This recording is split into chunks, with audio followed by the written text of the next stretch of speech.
This guy was a natural-born awakened, born with extraordinary power.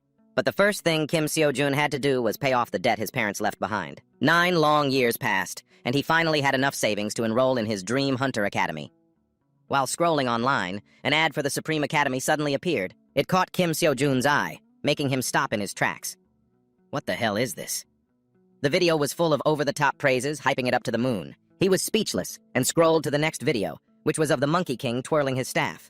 The sheer power and skill it displayed left Kim Seo-jun's jaw on the floor. Unfreaking believable! Out of curiosity, Kim Seo-jun clicked the registration button, and the number $40,000 popped up, exactly the amount of money he had. What a coincidence. Is this some kind of scam? Money really does make the world go round. He quickly noped out of the website and put on his helmet to head to his shift. But life is full of surprises, and all of Kim Seo-jun's hopes and dreams were about to vanish in the next few seconds. In an instant, the chain holding a monster's corpse accidentally snapped right above his head.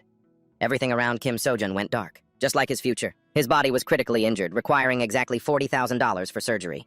The company shamelessly refused to cover the work-related accident. His bright future seemed to end right there in his hospital bed. To pay for the surgery, all he had left was the $3,000 Mr. Manchin had given him earlier. As he was in a daze, his phone buzzed softly. A notification about the Supreme Academy, with the registration fee now on sale for $3,000, left Kim Seo-jun completely stunned. With nothing left to lose, he decided to go for broke and give it a shot. The moment his finger touched the button, the envelope of money beside him started to vanish, giving him one hell of a fright. After successfully registering as a member, a tiny, glowing kid suddenly crawled out of his phone, announcing it would be his personal mentor. This made Kim Seo-jun wonder if his head had been injured too. Oh, just great. A mentor named Mentor. The little guy gleefully boasted that the God Odyssey was the first student he was in charge of, which made Kim Seo-jun highly skeptical. Seems like someone's even more messed up than he is right now. Mentor explained that the Supreme Academy is a place where the teachers are beings who always want to surpass the limits of their race. This startled Kim Seo-jun. So this is a school for transcendents, not hunters. What the hell is a hunter compared to that? Mentor quickly had Kim Seo-jun take an aptitude test to determine his current inclinations. Jun clicked through but didn't know what to choose for the second question, because he didn't currently possess any of those abilities. Sigh. Mentor let out a long breath. All right, I guess this little academy of mine will have to make do with you. With that, it threw 180 questions at him in one go, making Kim Seo-jun feel like he was about to die right there in his bed. After noticing his preferred fighting style was spearmanship, Mentor thought for a moment and decided to choose Eastern Key cultivation for him. Then it played a lecture from Professor Buddha. This left Kim Seo-jun completely stunned, questioning his own existence. What the actual hell? Following Mentor's advice, he immediately clicked on the Unwavering Mind of Steadfastness lecture. The image of Buddha and his teachings echoed in his ears. It made Kim Seo-jun instantly fall into a daze, as if he'd just taken 5 tabs of acid. After listening intently for a week, Kim Seo-jun's body had fully recovered, becoming incredibly solid, which astonished all the doctors. The power of the Dharma is truly something else. After listening, Kim Seo-jun felt like he'd reached freaking enlightenment, even though he had only completed 1.3% of the course. Feeling greedy, he decided to try Karen's lecture next, just to see what would happen. Karen is a centaur with the upper body of a human and the lower body of a horse. He was the teacher of most heroes in Greek mythology. He excitedly lay down, ready to listen and chill. Suddenly, the man roared, ordering him to get on his feet now! This startled Kim Seo-jun so much he almost fell out of bed. On his phone screen at that moment, in Sao. A notification for his daily personal quest popped up. Then, a whole slew of physical quests, much tougher than usual, appeared. They were way too much for Kim Seo-jun, and he sighed in frustration, about to skip them. But no matter how many times he tried to press the button, the screen stubbornly displayed the notification, forcing him to complete the quest. It made Kim Seo-jun feel like he was about to freaking wither away. And so, from a speck of dust, my life became this. The sad boy, Kim Seo-jun, had no choice but to click on Professor Buddha's lecture again. On the toolbar, a notification about the quest's deadline suddenly appeared. 83 days. Looks like he's screwed this time. Even though he really didn't want to, Kim Seo-jun had to train his body day after day with the tiny hope that he would get stronger. But even after studying everything for a whole week, his progress hadn't budged one bit. Oh well, it's been a while since I've exercised. Kim Seo-jun decided to take this as an excuse to train his body. And so, he pushed himself to do 300 push-ups, panting heavily, feeling like his body was about to turn to jelly. Just as he was about to switch to another exercise, he noticed the screen only showed 81. So it only counts if you have the right form, huh? That's just evil. Kim Seo-jun wanted to cry but had no tears left, so he gritted his teeth and cursed silently while he trained. After toiling from morning till night, he finally met the quota. He was so exhausted he could taste blood, rolling around on the ground and cursing non-stop under the confused stares of the people around him. Are you kidding me? From now on, Kim Seo-jun has to do the exact same quest every single day. And he has to listen to lectures, too? Just thinking about it makes me want to pass out. A few days later, while going down to the hospital lobby to exercise outside, he ran into an old woman and greeted her. On the TV, there was a news report about an awakened who had swiftly dealt with a monster thanks to his own powerful abilities, which made the old lady very excited. While he was struggling to find a way to explain his current strength to her, the middle-aged man sitting next to them bluntly advised him that it would be best to just give up. This made Kim Seo-jun clench his fists in anger. He coldly stated that he would decide what to do with his own life. How about you worry about your own life first? He walked away, leaving the man's loud curses behind him. Who the hell was he to stand in the way of his dream? With the belief that he would become a professional hunter, Kim Seo-jun continued to train arduously day after day. Meanwhile, at the academy, an earth-shattering battle was unfolding between a female teacher and a giant, ferocious beast. After a tumultuous fight, her sharp sword strikes had already sliced it into pieces. Foul, fresh blood splattered across the grounds, mixing with the dust, turning the scene into one of utter desolation. After 2 hellish weeks, Kim Seo-jun was finally able to return home. He joyfully flopped onto his bed, but his mind was still preoccupied with the hunter examination next year. Then it suddenly hit him. He had already completed today's daily quest. The system had also unlocked the next lesson for him, making Kim Seo-jun shout with joy. Teacher Karen was a little surprised to see he had so persistently returned. With that, he picked up his staff to prepare for the next lesson. Sensation. The next morning, even though he really didn't want to, Kim Seo-jun had no choice but to shamelessly drag himself to the construction site to continue working because he was completely broke. And now, a new money-related problem had come up. He had to work to eat, but if he worked, he wouldn't have time to attend his lessons or do his daily quests. This problem was giving our wise Kim Seo-jun a real headache. During a rare break, Kim Seo-jun mentally reviewed the previous lesson on the 5 types of senses. Senses play a decisive role in battle: sight, hearing, smell, touch, and taste.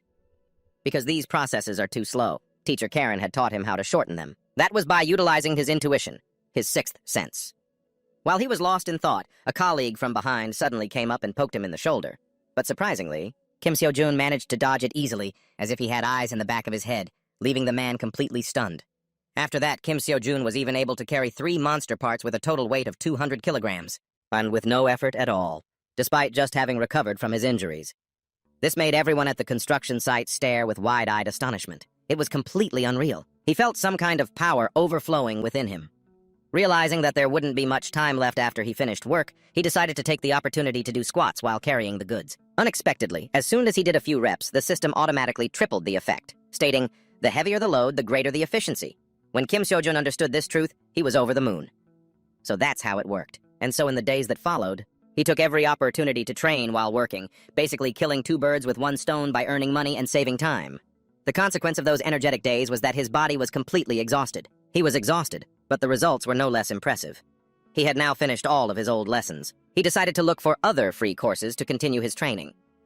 After searching for a while, Kim Seo-jun unexpectedly found Professor Jiang Yu, a.k.a. the hegemon king of Western Chu. Jiang Yu was a military legend, and his outstanding physical abilities had gone viral everywhere. If it's free, I should sign up, he thought. But as soon as Kim Seo-jun clicked on it, he got an earful from Jiang Yu. It made him freeze completely.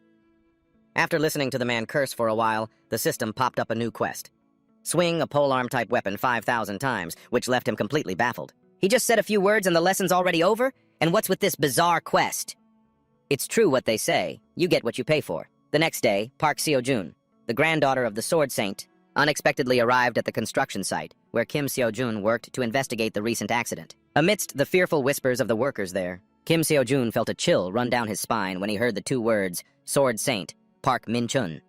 This was because 100 years ago, he was an active awakened being when the concept of gates first appeared. Unlike the systematic knowledge that awakened beings have now, the monsters of that era were far more ferocious and flooded the streets.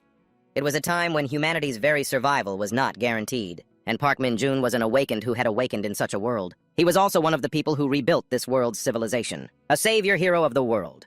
Time flows like water, and though he is old now, he remains a powerful force on this planet. This filled Kim Seo-jun with immense admiration. As he thought this, he put even more effort into carrying the goods, and his awkward posture caught the attention of Park Seo-jun. He was, as always, ceaselessly using the monster carcasses to train his body. While he was chatting with a colleague, one of the monster corpses suddenly twitched and lunged. It lunged at the other man with lightning speed, leaving both of them unable to react in time. Flashing back a few minutes earlier, Park Seo-joon, exhausted from being surrounded by the workers, had quickly hidden in a dark corner. She thought to herself that she really wasn't cut out to be the director of this place. Overhearing whispers and gossip about her abilities only reaching B rank, she couldn't help but feel disheartened, especially because the Star Sword was a hero revered by all. But to her, that name was just a heavy title that clung to her like a chain. Even though Park Seo-joon had been trained to be a hunter by her grandfather ever since she could walk, the wall named Star Sword was still too high. She had no ability to overcome it. As someone constantly compared to her incredibly talented grandfather, her original dream had been to become a teacher. But that dream was crushed by her talented grandfather. Her compromise was to teach at a hunter academy, but after news broke that the Star Sword wouldn't be making an appearance at the academy she founded, all the students lost interest and left. They hadn't enrolled for her, but for the Star Sword. Her greatest desire was to find just one suitable student.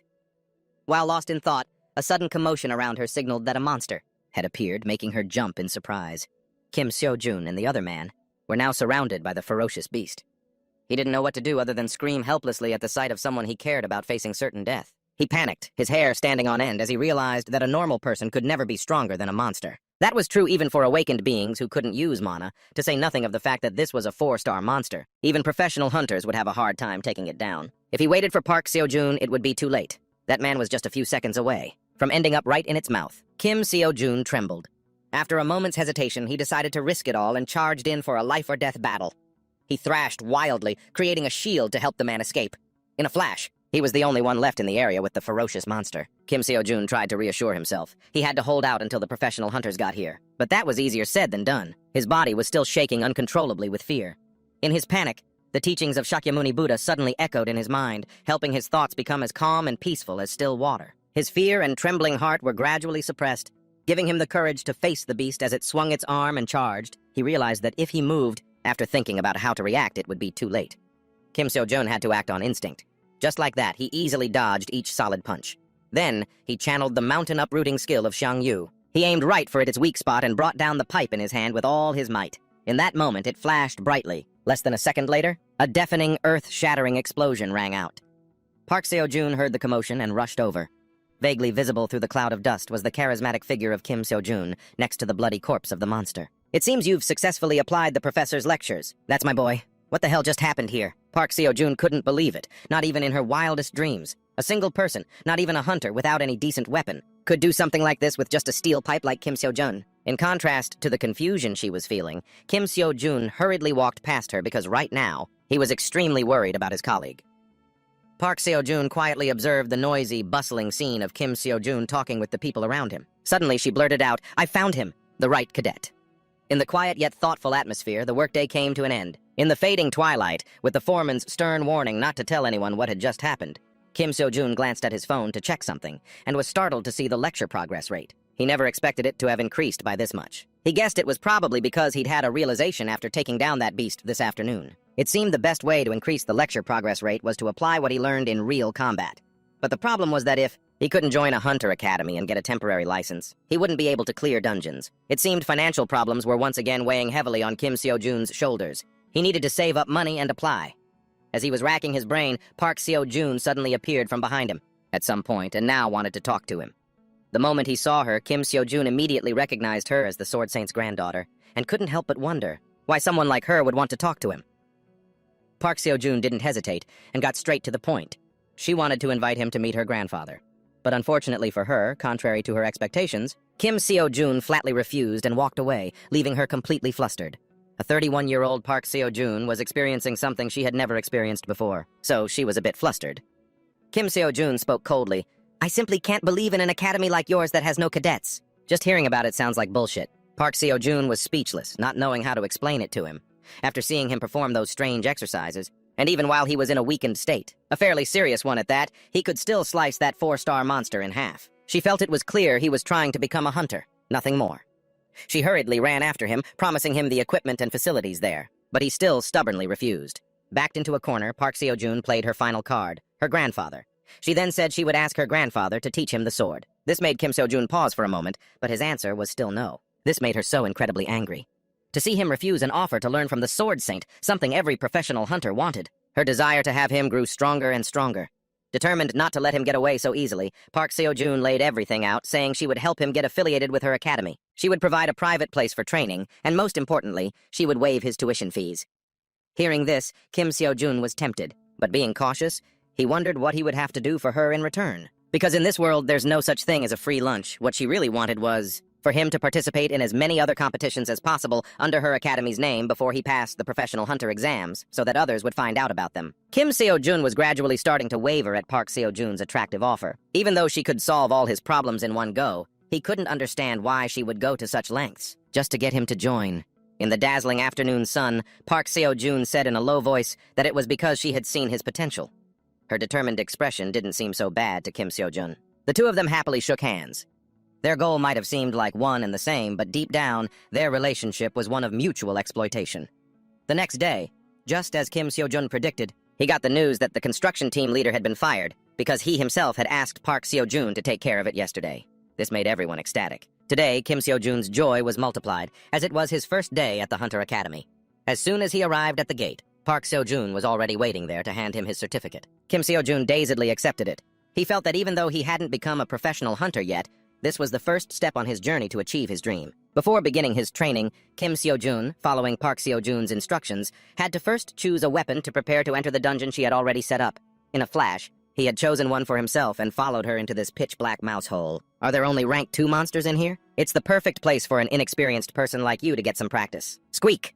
A monster rat suddenly lunged forward, but Kim Seo-jun nimbly dodged it, then swung his club, slamming it straight into the creature. It sent the thing staggering. After a bit of fighting, Kim Seo-jun was thrilled to discover that his progress was gradually increasing. It seemed this place was a good fit for him. He could increase his strength and earn money at the same time, just like grinding for experience in a game. It made him more and more excited, his speed increasing and his strikes becoming stronger than ever before. Park Seo-jun wondered if she'd found the wrong person. She already knew he was crazy and weird. But to come right back from clearing a dungeon and immediately bury his face in his phone screen, muttering to himself like that, it was the first time she had ever seen anything like it. From Seo-jun's perspective right now, Kim Seo-jun looked like an escaped patient from an asylum. She had no idea how many hours he had been staring at that pitch-black screen. And the bigger problem was that the oddities didn't stop there. When Kim Seo-jun, a cadet who had never received proper training, was able to slaughter the monster rats like a hunter on his very first dungeon run, with over 15 years of training, it truly made her jaw drop. After clearing the area, he started doing those weird exercises again while moving the corpses, something he could have just handled by calling a service. Moving the bodies himself was just surreal, completely beyond her imagination. But right now, what worried Seo-jun just as much was how to explain his existence to her father. She thought, then clutched her head in frustration amidst Kim Seo-jun's shouting, because it was already past midnight, and he still hadn't finished all the lectures. Things were really getting more and more complicated. The next day, Kim Seo-jun grinned from ear to ear, satisfied as he looked at his account screen, which already showed a number with who knows how many zeros. His efforts had really paid off. However, he couldn't help but feel that this kind of cleanup work was a total waste of his lecture-listening time. Kim Seo-jun suddenly wondered if he should ask his colleague, Man-chun, to come and help him. Then he thought of the nearly $10,000 he had just earned. Kim Seo-jun briefly wondered what he should do with it. Clearing the dungeon helped him earn money and increase his lecture progress. But it wasn't as fast as he'd thought. Suddenly, in a moment of reflection, Kim Seo-jun remembered the legendary Great Sage Heaven's Equal lecture. He excitedly clicked the register button, but holy crap. The damn price jumped to $27 million. It made him want to cry a river and smash his phone. Oh my god, this is damn capitalism. A price like this is exactly what you'd expect from the so-called Supreme Academy. By the time he became a professional hunter, he would be drowning in debt. Kim Seo-jun moaned and cried for a while before finally pulling himself together and continuing to scroll to see if there were any cool items for sale. After searching for the bit, Kim Seo-jun's jaw dropped when he saw that this place had every damn thing imaginable, from Angel's holy water to even the spear of the holy dragon Longinus. Even though it was just a replica, they were all legendary-grade equipment, which stunned someone like him who knew nothing about weapons. The thought that these items, created by transcendent beings, could be bought and sold so easily. Kim Seo-jun's eyes lit up like headlights as he immediately clicked to buy the spear of the holy dragon Longinus without a moment's hesitation. But that was just the plan. Whether he could actually afford it was another matter entirely. And just as he expected, the number $100,000 appeared successfully, making him train even more furiously. At that point, Kim Seo-jun couldn't even bring himself to cry, having no idea where he'd dig up that much money. As for that $27 million lecture from the great sage, Heaven's Equal, it looked like he'd have to wait until his next life to watch it. Seo-jun gave a forced smile and walked over, handing him a folder about the academy race. It was a competition between academies, with countless students participating, to show off how amazing they were. She explained that the academy races are considered a Tier 4 league. And in those competitions, you can win the rights to participate in higher-tier leagues, allowing you to register at government-authorized academies. That's why the Hunter Academies don't hesitate to join. And by pouring all the brightest talents into the competition, Seo-Jan's intentions became clear on her face as she laughed loudly, saying she wanted Kim So-jun to participate as a representative for her Hunter Academy. He hesitated for a moment, then agreed to join just to see what it was like, which made Seo-Jan incredibly happy. Although she didn't know the exact details of the race, the score would be evaluated, by combining the total points from the dungeon stage and the cadet tournament. This made Kim Seo-jun feel uneasy about his own abilities, as his experience fighting monsters was only with a bunch of beasts. Compared to the other cadets, he had no experience whatsoever. Well, in for a penny, in for a pound. After thinking for a moment, Kim Seo-jun spoke up, wanting to try sparring with Seo-jan. Since she was a B-rank hunter trained by the legendary Sword Saint, her hidden power truly made this Kim Seo-jun curious. Just like that, the two of them, fully armed with their staffs, got into their stances. Seo-jan had already seen through Kim Seo-jun's rushed attacks. Though they were fast, they were also sloppy, making it easy for her to see where he was going to strike. Her earlier expectations had dropped a bit, and as she swung her sword for a finishing blow to put him in his place, yet strangely the powerful sword aura that Seo-jan had just unleashed was effortlessly blocked by Kim Seo-jun in an instant. Though he struggled a bit with the force, Seo-jan was stunned, unable to believe he could block an attack containing her mana like that. The weapon should have flown out of his hand and she should have had her sword at his throat. That's how the script was supposed to go. Facing Seo-jan's dumbfounded expression, Kim Seo-jun let out a faint, arrogant smile and continued to charge forward, swinging his staff. This is unreal. Suddenly, the force of Kim Seo-jun's attacks became much faster and sharper. The speed was a world of difference from before, causing Seo-jan to stumble a bit. In the heat of battle, a voice suddenly echoed softly in his head. It ordered him to quickly change tactics, then detailed various offensive and defensive maneuvers, even how to twirl his staff and combat methods. At the very moment Kim Seo-jun was swinging his staff for a powerful final blow, Seo-jan, in her panic, also used all her strength to counter. With a loud crash, the result was a scene of desolate ruins, with Kim Seo-jun knocked out and his head bleeding. He lay flat in the opposite corner. She gasped and screamed in fear. Let's just say it was an accident. She quickly rushed over to see if he was okay. Kim Seo-jun then propped himself up, scratching his head and hands in embarrassment, unable to believe that he had actually lost to her. It's hard to say if this was really a fight between a B-rank hunter and a cadet. It seems Kim Seo-jun still has a long way to go before he can reach the title of a professional hunter. He suddenly checked his phone and was happy to see that his points had increased as expected. It looked like he'd have to bother Seo-jan to fight with him again in the future. Of course, she agreed. As they spoke, she casually mentioned the prize money for the competition, worth $100,000, which quickly awakened the monster within Kim Seo-jun faster than ever. His eyes suddenly filled with fire, his entire body burned with fighting spirit and hot blood as he relentlessly threw himself into training like a madman, determined to win, leaving Seo-jan at a complete loss. 2 weeks gradually passed. Today was the day of the tournament. The gathering place was now bustling with countless people coming and going, including a strange guy with glasses. He was standing there, constantly muttering to himself. He was also here today to compete. After finding a spot in the waiting room, his hands and feet were trembling so much they were knocking against each other. His body was as stiff as a rock as he witnessed the throngs of muscular soldiers with their collections of serious-looking weapons. The more he looked, the more his eyes hurt. Suddenly, his eyes fell upon the sight of Kim Seo-jun with his crappy weapon and a piece of armor made from clothing, looking so pathetic that he didn't fit in with the surroundings at all. This made the guy's jaw drop even wider. The people around them also began to notice his strangeness and started whispering and gossiping incessantly. Kim Seo-jun just pretended to be deaf and continued to review his notes. His perfect idol-in-the-corner style made the nerdy guy feel a sense of camaraderie, like finding a kindred spirit when you're new in class and no one will play with you. A one-sided friendship blossomed. Under Kim Seo-jun's confused gaze, he timidly approached to introduce himself, saying his name was Lee Min-ji, 19 years old, a natural awakener. After a few greetings, he revealed that the two people arguing loudly not far away were the incredibly strong Jang Duk-truk from Gochuri Academy and Lee Chun-min from Min Academy, who uses dual daggers. Kim Seo-jun was completely bewildered, wondering what the hell this was all about. Who asked this guy to report all this anyway? The loud argument was quickly shut down by Lee Dong-eun from Revenant Academy.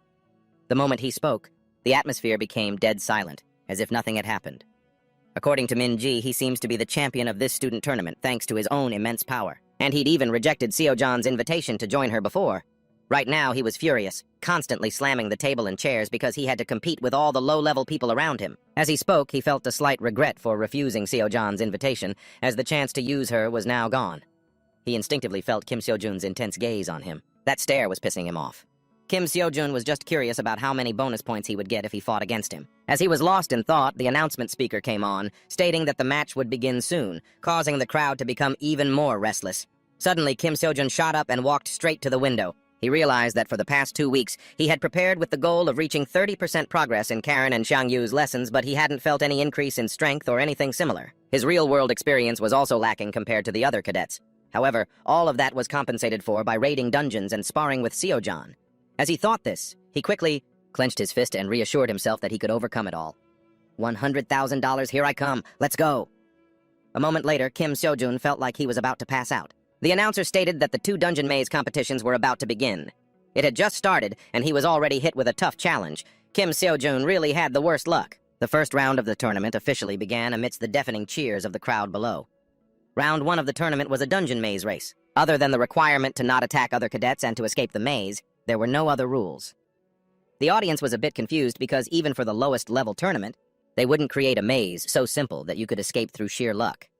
They guessed there would probably be monsters in the maze, and hunting them, it would be how to find the way out, creating a test of a hunter's most important skill when raiding a dungeon. On the big screen, an image of Jung was now being displayed. With a deadly gaze, Jung Hwan relentlessly swung his blood-soaked sword amidst the roaring cheers of the crowd, so no one noticed Seo-Yoon had secretly snuck in to scout the situation. Seo-Yoon was shocked to see Jung Hwan in the tournament, and at the same time, immediately grew worried for Kim's safety. As for Seo-Jun, he was struggling terribly in this damn maze with its stone-hard walls he couldn't break. He fumbled along, regretting not having had time to learn Tesla's mountain-breaking lecture. After walking for what felt like forever, Kim Seo-Jun suddenly came to a fork in the road. He planned to follow the basic rule of escaping a maze, keep one hand on a wall and just keep walking in that direction. But strangely, something inside him told him to go the opposite way from the left path. It seemed the sixth sense, the intuition from Karen's lecture, was already working on him. Well, nothing ventured, nothing gained. And so, Kim Seo-Jun decided to trust his intuition. Announcements of eliminated candidates echoed continuously, but throughout the path Kim Seo-Jun took, he didn't encounter a single obstacle. It was almost too easy, which made him suspect something was off. Could his intuition even avoid monsters? While he was lost in thought about his own abilities, Min-ji's voice suddenly made him jump. Running into this cowardly brat? What bad luck. Even though the kid was pointing out things he already knew perfectly well, Kim Seo-Jun still wanted to follow his gut. Being lumped into the weak category with Min-ji made Seo-Jun unsure whether to laugh or cry. After Min-ji showed him a picture of his little sister, Kim Seo-Jun knew for sure that he was better off going alone. It was nice meeting you. Let's not meet again, okay? Seeing him hurry to turn and leave, Min-ji crawled all over the floor, whining and clinging to him, making it incredibly awkward. With $100,000 waiting for him, how could he let himself get soft over this kid? But then he heard Min-ji say his parents had passed away, and his own painful memories suddenly came rushing back. Min-ji saw Kim Seo-Jun standing there, completely frozen. It just made the boy even more confused. Suddenly, Seo-Jun did a complete 180. A pang of sympathy arose in his heart, and he agreed to let Min-ji come along, leaving the boy dumbfounded. As they walked, every step Kim Seo-Jun took was filled with confidence, as if he already knew the way, which left Min-ji utterly bewildered.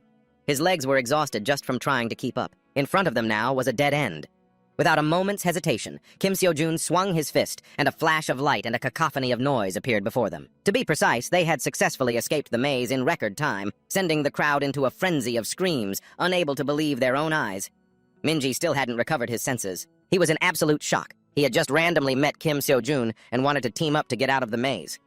So how the hell did this guy take first place in 27 minutes like it was nothing? Amidst the whispers and gossip, Kim Seo-Jun quietly sat watching lectures on his phone, not noticing Jung Hwan, who had sullenly approached him at some point. He scanned Seo-Jun from head to toe, which Seo-Jun found quite puzzling. After looking his fill, he let out a mocking smirk and turned his back. Walking towards the crowd, he implied that this guy was just lucky. Seo-Jun had actually thought he was going to do something to him. Amidst the noise, the details for Round 2 were brought out. Round 2 would be a one-on-one tournament. Since the competition was a level 4 tournament, to maintain fairness, any weapons containing mana would be excluded, but body enhancement using mana was allowed. Kim Seo-Jun did a quick count and realized that 32 people had passed the first round. In this one-on-one tournament round, starting with 32 contestants is standard. But life is never that simple. Just as the pairings were about to be made, someone raised their hand to forfeit out of fear. This made Kim Seo-Jun want to die right there on the spot. Outside the scorching hot stadium, Seo-Yoon was about to leave when a noisy, arguing crowd of bettors caught her attention.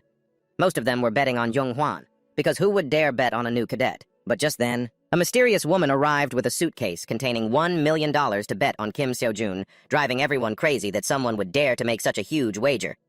As for Kim Seo-Jun right now, a few minutes earlier, after hearing the rumors about Jung Hwan and the other high-ranking soldiers, the lower-rank cadets were suddenly overcome with fear. They rushed to withdraw one after another.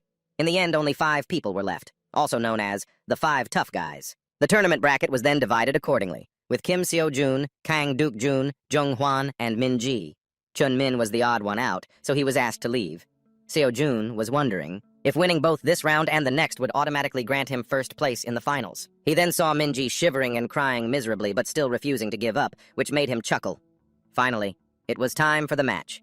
Kim Seo-jun calmly stood up and walked out. His serene demeanor left Min Ji speechless. Right on cue, the crowd was once again roaring with cheers for the next match, featuring Kim Seo-jun and Kang Duk-jun, the giant from Gochuri Academy.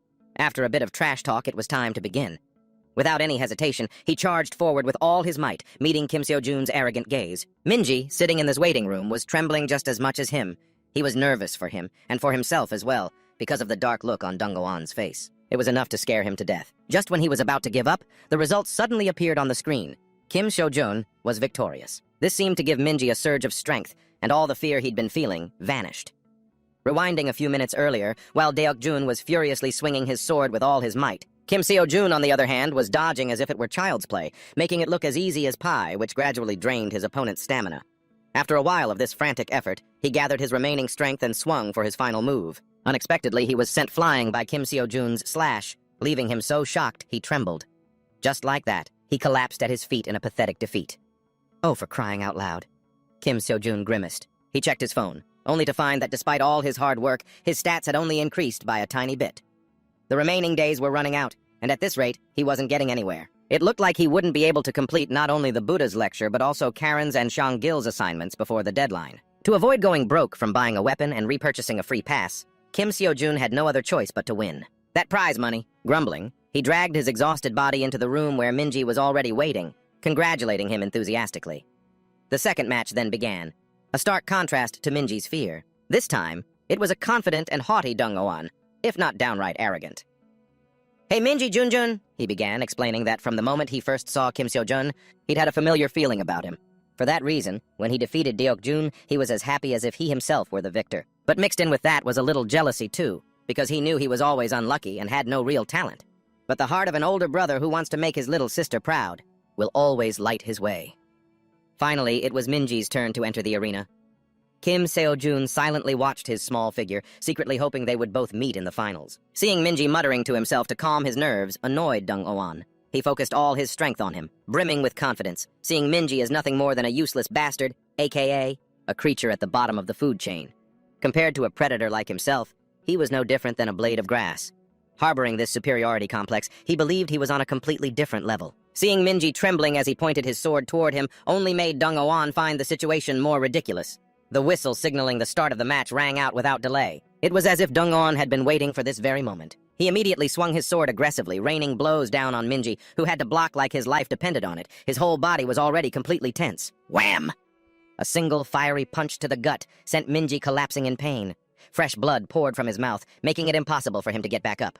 He already knew he was no match for him. In his daze, Minji suddenly thought of Kim Seo-jun as a source of spiritual strength and forced himself to stand up. He wanted to try giving it his all just once. Even if this was laughably easy for his opponent, Minji still wanted his attack to land just once. With that thought, he began to swing his sword frantically. After a cold metallic clang rang out, Dong-Oan was officially declared the winner. At his feet lay Minji, who had collapsed at some unknown point. There was just one thing that only he knew. Minji's sword had just grazed his face. It was a small cut, but it had wounded Dong-Oan's pride in front of the cheering crowd. Without hesitation, he stomped right on Minji's head and yelled that people like him were nothing but trash in this competition. The situation grew more and more tense. Just as he was about to stomp Minji into the ground, Kim Seo-jun appeared in a flash, sword drawn. He had originally planned to wait for him in the finals, but it looked like he couldn't stand it any longer, because someone deserved to get beaten right here and now. These two young men just stared daggers at each other, surrounded by a crowd eager to see a show. While Dong-Oan wanted him to let go, Kim Seo-jun insisted that he get his foot off Minji's head first. As if to provoke him even further, he put more force into his foot, pressing down hard on the head of Minji, who was lying sprawled on the ground. This sent Kim Seo-jun into a rage. He immediately swung his club, kicking him to the side, then helped the young Minji up, creating a touching scene that made Dong-Oan's eyes twitch with annoyance. He absolutely hated insects who didn't know their place, especially ones who harbored such unrealistic dreams like Minji. And so he got into a continuous war of words with Kim Seo-jun, making the atmosphere more and more suffocating. In the stands, the crowd began to whisper incessantly, but it seemed the organizers had no intention of intervening, following orders from their superiors. They could only watch as a tragedy was about to unfold. Dung Oh-an sneered at Kim Seo-jun and said arrogantly, "In this world, the strong win and the weak lose. There's no place for naive dreamers like you." Hearing this made Kim Seo-jun freeze up, because in the past, he had also thought the same way. During the 9 years he endured to become a top-tier hunter, he had to face reality time and time again. He, Kim Seo-jun, used to be a nobody. He had neither talent nor money. It felt like he couldn't do anything. No matter how hard he worked, it was just enough to get by, never enough to improve his situation, making him ask himself hundreds of times, what would have happened if I had given up back then and done something else? However, even though fear always held him back, making him doubt himself and afraid to face reality, that was no reason to allow Dung On to humiliate him and call him trash like this. The words had barely left his mouth. Ignoring the warnings about breaking the rules against violence, Kim Seo-jun swung his staff like the wind and lunged toward Dung Oh-an. But with his immense natural strength, he managed to block the attack in an instant. The two of them clashed like a dragon fighting a tiger, the impact shaking the ground. Dung Oh-an's power was immense, forcing even Kim Seo-jun to struggle. Facing his fierce attacks, Kim Seo-jun told himself he couldn't afford to lose. Not now. What he needed to do was go with the flow. Moving on pure instinct, he landed a solid blow right on Dung Oh-an's chest, making him stagger. Enraged, Dung Oh-an charged straight at him with his sword. Though he had always been the predator, Kim Seo-jun's sharp gaze made him cautious. Regaining his composure, Dung Oh-an charged at Kim Seo-jun once more. But this time, he nimbly blocked every single one of his attacks. His speed increased with each passing moment, making Dung Oh-an feel like he was facing a frenzied beast pouncing on its prey. In a moment of carelessness, Dung Oh-an was sent flying back by a blow from Kim Seo-jun's staff. To him, this was a great humiliation. Furious, he pulled out an aura sword. Kim Seo-jun was startled. If he couldn't control mana, there was no way he could win. Filled with rage and jealousy, Dung Oh-an gripped the brightly glowing sword. As he prepared to swing it at Kim Seo-jun, amidst the panicked screams from the crowd, he realized that running away was the best option. But for some reason, his body wouldn't obey. His mind screamed at him that if he ran, everything he'd worked so hard for would be for nothing. Suddenly, Kim Seo-jun recalled the words of his instructor from a lecture. You have to give it your all, because the most devastating defeat is losing to yourself. The most important thing is to believe in yourself and try your absolute best. Even if you lose, you go down fighting with everything you've got. With that powerful mental boost, Kim Seo-jun turned and charged, completely defying all of Dung Oh-an's expectations. It made him so furious he could spit blood. He poured all of his hatred into a direct clash with Kim Seo-jun, causing the very ground to shake as if the world were ending. There was a flash of light, and a cloud of dust billowed up, obscuring the view. Everyone in the audience was on the edge of their seats, dying to know who had won. Then, a figure collapsed, and it was none other than Dung Oh-an, with blood trickling from the corner of his mouth. Beside him, Kim Seo-jun was gasping for breath, too exhausted to speak. And just like that, Kim Seo-jun had defeated Dung Oh-an. The crowd erupted into thunderous cheers, the stands ready to explode after witnessing what had just unfolded. Their idol, Dung Oh-an, had been completely crushed by Kim Seo-jun, left sprawling on the ground. They began chanting Kim Seo-jun's name over and over, singing his praises. Up in the stands, Seo-jun felt like she was going to faint. Just 2 weeks ago, she'd seen him struggling just to fight with a mana-infused sword, and now he could create such a powerful spear aura. It was truly unbelievable. Glancing to the side, she suddenly noticed the mysterious person who'd been hiding under a thick cloak earlier. He now looked completely stunned, as if he couldn't believe Kim Seo-jun had won. His exaggerated reaction was as if some ancient natural law had just been broken. It made Seo-jun suspicious. She clearly remembered him placing a bet on Kim Seo-jun to win earlier. But when she turned to look again, he had vanished into thin air. The setting sun cast its light on his battered body. Exhausted, Kim Seo-jun walked slowly, recalling what had happened. The organizers had announced that both of them were disqualified for interfering in the match, even though it wasn't an official one. They had also ignored all the referee's warnings, so he had violated the rules of the game. As for Dung Oh-an, by using his aura sword, he had clearly shown his intent to kill his opponent. Therefore, he would be banned from participating in the Super Hunter exam for the next 5 years. And finally, the organizers declared Lee Juk-min the winner of the tournament by default. Min-ji was ranked second, and somehow Deok-jun ended up in third place. Kim Seo-jun thought the results were completely absurd, but whatever. At least his learning progress had increased significantly. The pace of his learning process skyrocketed while fighting Dung Oh-an. Notably, his Xiangyu lesson proficiency shot past 50%, probably due to that strange mental energy he felt. Just as he was scrolling through his phone looking for a new lesson, Seo-jun suddenly appeared behind him, making him jump. She quietly asked how he was doing. When she heard him apologize for interrupting her match and causing her to lose her chance at victory, Seo-jun was a bit taken aback. Honestly, all she was worried about was whether he was okay, because the prize money was gone. It was only then that Kim Seo-jun, with his goldfish memory, remembered. He grabbed his head in despair. All his shopping plans, gone in a puff of smoke. he could say goodbye to the Longinus spear and unlocking the next lesson. But what's done is done. Kim Seo-jun sighed, saying it would be a lie to say he had no regrets, but he knew he would have regretted it even more if he hadn't stepped in. Hearing him say that, Seo-jan felt a little less worried. As the two of them were chatting, Min-ji suddenly came running up to them. He had a bandage wrapped around a wound on his head, and he saw that Kim Seo-jun was about to leave. Gathering all his courage, he said that he wanted to become someone like him if he just kept trying. His words gently tugged at Kim's already sensitive heartstrings. Seo-jun looked at Min-ji's tear-filled eyes and suddenly said coldly, "It might be very difficult." To be honest, Kim Seo-jun felt that Min-ji's talent would leave him lagging far behind, especially if he wanted to become a super hunter in this day and age. Trying to face this world with nothing but dreams and ideals is an incredibly harsh path. He wanted to warn the boy not to be so single-minded, to focus on becoming a hunter, because there are still plenty of other opportunities for young people like Min-ji, who listened to his every word. All of his worries instantly vanished. He then sadly thanked Kim Seo-jun and turned to leave. From behind, Kim Seo-jun's voice echoed with words of encouragement, hoping that from now on, he wouldn't belittle himself because of the careless words of others. If he wanted to do something, he should just do it proudly, knowing that was enough. Min-ji etched every word into his memory, his eyes welling up with tears, as he emotionally bid farewell to Kim Seo-jun. Under the pale afternoon sun, seeing this profound side of Kim Seo-jun for the first time, even surprised Seo-jan. Hearing him say our academy made her indescribably happy, and she immediately invited Kim Seo-jun to go to her grandfather's workshop. She wanted to give him a weapon as a gift. At a shrine far from the city center, Seo Moon-chun, the Sword Saint's aide, was currently scrambling into the room just as the old Sword Saint was meditating. This infuriated him, causing him to release a pressure so intense it was impossible to breathe. With labored breaths, Seo Moon-chun panted that Seo-jan had recently participated in the Academy's tournament, and it seemed she had successfully recruited a new student. These words succeeded in piquing the curiosity of the Sword Saint, Park Min-chun, making him feel that he had to go there in person, to see just what kind of person he was. Seeing Kim Seo-jun working diligently day after day on quests to achieve his dream of buying equipment was frustrating for Seo-jan to watch. She had clearly taken him to the shop. But Kim Seo-jun, with his incredibly picky nature, ended up not buying anything at all. He really was a handful. Kim Seo-jun's face turned pale. He never expected her to read him like an open book. It was just that he wasn't satisfied with ordinary weapons after having seen firsthand the ones created by one of the Transcendents. He then remembered the soaring prices, which made Kim Seo-jun realize it was likely the influence of the law of causality. If money wasn't earned through hard work. Just then, Seo-jan's curious voice cut in, wanting to know how Kim Seo-jun could control his mana so incredibly well. Because watching how he fought monsters proved that Kim Seo-jun could control it with considerable skill, even though she had never seen him practice once. It was only now that Kim Seo-jun vaguely remembered that he had never learned a single mana technique. It was known as a technique that allows the user to control and use mana more efficiently. Based on its effectiveness, it was divided into high level and low level. Every hunter has their own mana technique, and they are even patented.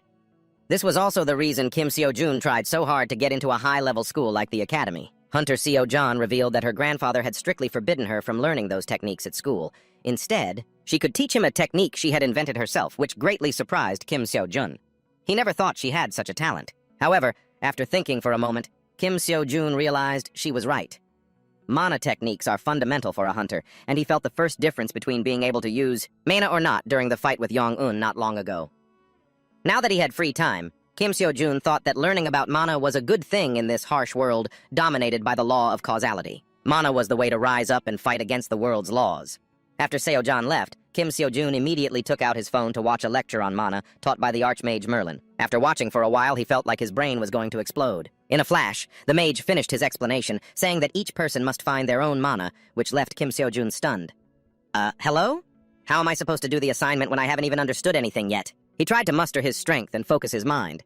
Thanks to the intuition he learned from Karen, his body could easily sense and control mana clearly, but for some reason, he still couldn't shape it into a solid form. Recalling the mage's lecture from earlier, that the transformation of mana was like an aura, Kim Seo-jun focused all his strength and compressed it, in no time at all. With a sudden flash, he surprisingly created a mana stone, a success beyond his wildest dreams. It was a bit small, but he told himself he would get better with time. Suddenly, a voice echoed from behind, making Kim Seo-jun jump. It was none other than the Sword Saint, Park Min-chun himself. He had come to see who Seo-jan's new student was, and unexpectedly witnessed him creating a mana stone with his own hands. Though it was slow, he was truly and undoubtedly a genius, because it was very difficult to do. A genius like Kim Seo-jun joining Seo-jan's academy like this made him suspect that he was targeting his granddaughter. With that thought, his fierce aura flared as he aggressively asked for his name.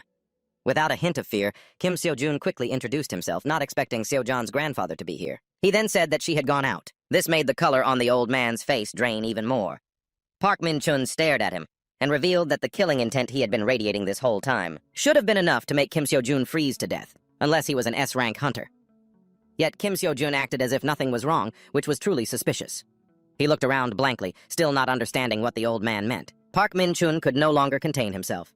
He drew his sword and stepped towards him, his form filled with a furious, murderous aura that scared him out of his wits. He tried to explain, but it seemed the old man had no intention of listening.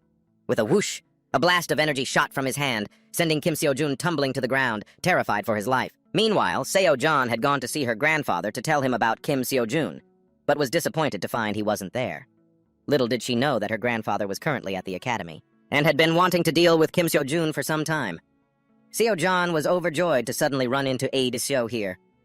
It was perfect timing, as she was just about to contact him to ask where her grandfather was. Hearing this, the smile vanished from Seo's face. His wrinkled face turned pale as he informed her that her grandfather had already gone to the academy. Seo-jan's heart skipped a beat.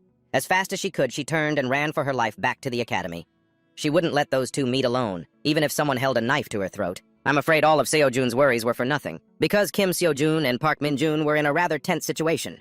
He suddenly realized the old man was swinging his sword without even taking it out of its sheath. He immediately understood that the man only wanted to block him, not kill him. With that, he trembled in confusion, saying it was all just a misunderstanding. But his opponent didn't believe him, not even 1%. His powerful aura slammed right into Kim Seo-jun, forcing him to defend himself until he was dead tired. Park Min-jun was like a man possessed. His whole body was shrouded in a pitch-black murderous aura as he inwardly felt that Kim Seo-jun was just lying. This stubborn attitude of his made Kim Seo-jun feel completely helpless. Fine, do whatever you want to me. He knew that even though the old man looked fierce, he didn't seem to want to kill him. Because if the Sword Saint truly wanted to strike, he would have died the moment he felt his presence. The great sage, equal to heaven, the Sword Saint, was right in front of him, the person closest to his ideal image. This made Kim Seo-jun realize that this was a wonderful opportunity for himself. Without further hesitation, Kim Seo-jun lightly swung his sword into a ready stance, which slightly surprised Park Min-jun. In the past few decades, he had met countless hunters, but only one of them still burned with the will to fight even after facing him, and that was none other than Kim Seo-jun. His heart overflowing with love for his granddaughter, Park Min-jun quickly lunged forward. His speed and power forced Kim Seo-jun to struggle to hold his ground in midair. He opened his eyes slightly, and before him was a colossal wave of killing intent rushing towards him, making him break out in a cold sweat. However, a legendary survivor like Kim Seo-jun was determined not to give up. And so, despite the overwhelming aura, he continued to swing his sword relentlessly, but in the end, he was sent flying and crashed to the ground. Kim Seo-jun felt that something was off. He couldn't just let go of the only chance he had right now, especially when the old man was still going easy on him. And so, he stubbornly got back up, determined to end this in one more blow. His body was continuously being battered by Park Min-jun, but remembering the words from Wizard Merlin's lecture, Kim Seo-jun tried to muster all his strength. He swung his staff with all his might, but after the thick dust cleared, he had been beaten so badly he couldn't even sit up to be beaten to this extent. And yet Kim Seo-jun kept calling out Seo-jan's name. It really got on the old man's nerves, and his rage flared up again as he was about to give him another beating.